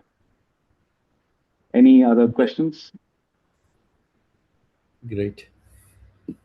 Okay, so thank you so much. I don't see any other hands up. So before I could move on, I would request admin to go ahead, play the video. Thank you so much, Mr. Fazil, for taking this time. Thanks a lot, everyone. Thanks, Gautam, and thanks, Dr. Jamal, and everybody. Thank you. Appreciate it. All the best. Thank you.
Yeah. So as I would say, I would not say he's a final speaker, but he is a person which is more important for everyone to know, because he roles a super important role. He's a senior journalist and social worker in Dubai. He is Mr. Muduwai Hidayat. Mr. Muduwai Hidayat, please, carry on. Yeah, you can take it over. Yeah. Good morning. Thank you, Mr. Gautam. And this community service, one of the vast subject in UAE, Yes, and yeah. for SIPA International Business and Entrepreneur Chamber is taking the initiative of a business expansion connect UAE 2026. I congratulate the team for taking such initiative. And UAE is having the vast foreign people living in UAE. For example, in the UAE, estimated approximately 11.6 million people. In this, most of them, 88% population are foreign residents. They are living here. But in the mainly in Dubai, 4 million people, and after Abu Dhabi, 1.64 million. Then other Emirates, they spread across. The Indian community is one of the most biggest community. 40% of population living in UAE. From 1970, the people from India, they came roughly around 5,000 people. And after 1975, it approximately reaches 170,000. Then now the community reaches nearly 4.36 million community in UAE. The so many Indian companies are here, and other country companies also here. But for every company, when they need any emergency assistance, the community service is the main important for them. For the Indian community, the Indian embassy and the Indian consulate is the main support for the if any emergency role or anything. The Indian embassy is having the 24 and 7 services for Pravasi Bharatiya Sahayata Kendra. The 24-hour service is given by the Indian embassy. If any issues for the Indian community, they can communicate with round-the-clock service. The embassy will give option for those who are not able to know whether Hindi or English or anything. Tamil and Malayalam services are available with the Indian embassy. They have a regular open house meeting to resolve the Indian community issues, anything. Also, the community welfare fund, if anybody died here, if the company is not supporting, if they are not having the proper resident visa for anything, the Indian embassy, with the support of the Indian government, they are ready to repatriate the human remains with the support of the community welfare fund. And other than that, the Indian embassy and association, the Indian association, all over the UAE, may example for Abu Dhabi, Align, and Dubai, Sharjah, Ajman, Umm Queen, Ras Al Khaimah, Fujairah, everywhere the Indian associations are there. They are supporting for each and every say requirement for the Indian community.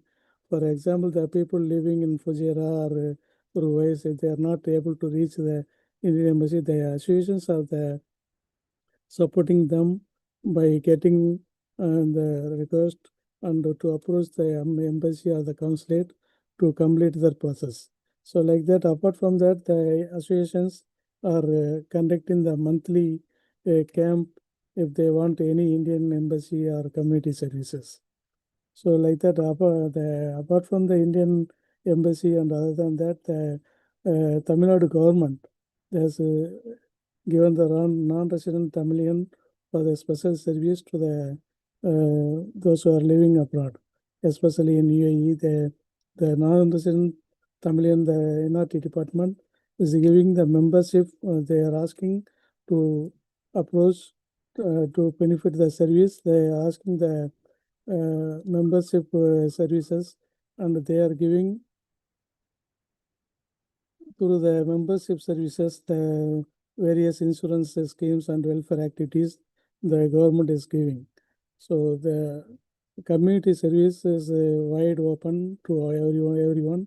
And for example, the Indian community or various nationalities, they are working in the drivers. They are not working only as drivers.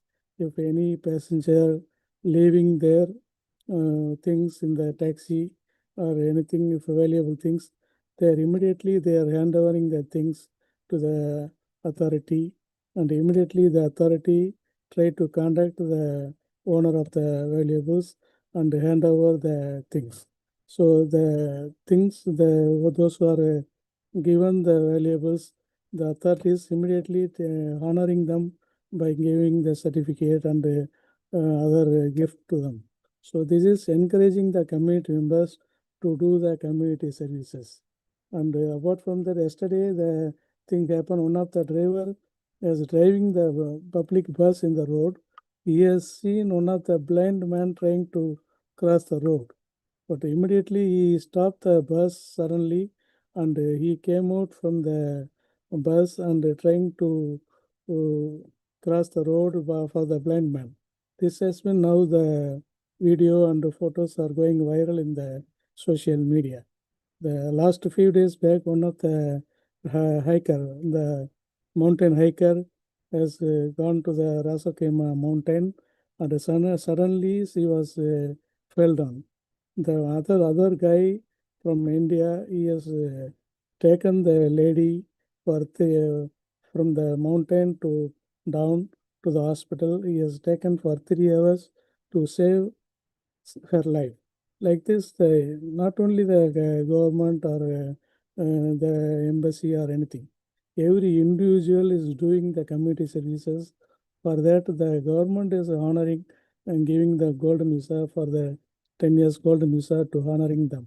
So the community services are wide open to everyone. This everyone can do for the community services, and the government is ready to honor. During the Corona period, so many individuals, those who are involving the community services in various level, and everyone is honored by the authorities. And for example, one person is living here for more than 20 years, but he doesn't have any contact with the family for the period. When he came to landed in UAE, afterwards he has no contact. He has no photo ID in the India. So now he has lost his passport. Now the embassy and the consulate has approached us, and we found the person from their hometown, and with a connection, and we got their ration card and his transfer certificate in the school, and we submitted to the authority. Now the authorities will take the new passport for him, and we try to repatriate to his hometown. Like this, so many examples we can give. And last week also, another guy from Bahrain, from Tamil Nadu, he has died, but he doesn't have any identity. Later we found, and we tried to communicate the family for more than 20 years after. Then we got the identity. Now we have repatriated the human remains to the family. Like that, we can tell more things, and we can interact with the people if anybody interested, and we can give the answer for the things.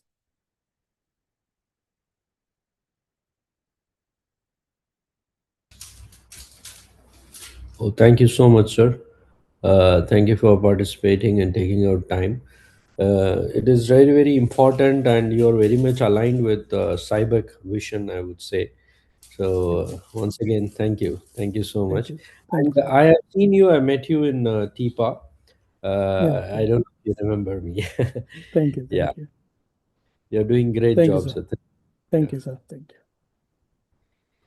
Yeah, so here we end the session of 02 May 2026 Sibec. So we would be meeting you all. We all can meet this evening. Again, UAE time 5:30, Saudi 4:30 p.m., and India time is, yes, 7 p.m. So thank you once again to all the participants. And anyone wants to reach out, we have a group created. You can text there. I'm sure our team would help you out. And also, whoever asked for numbers from our speakers, even that is posted in the chat. So thank you so much for taking out your time. Thank you to all the participants. And the evening, we have Mr. Siraj. He will be the moderator in my place. So yeah, I'm sure you all will enjoy. Thank you so much. Thank you, all of you. Thank you. Thank you so much. Thank you, Gautam. Thank you.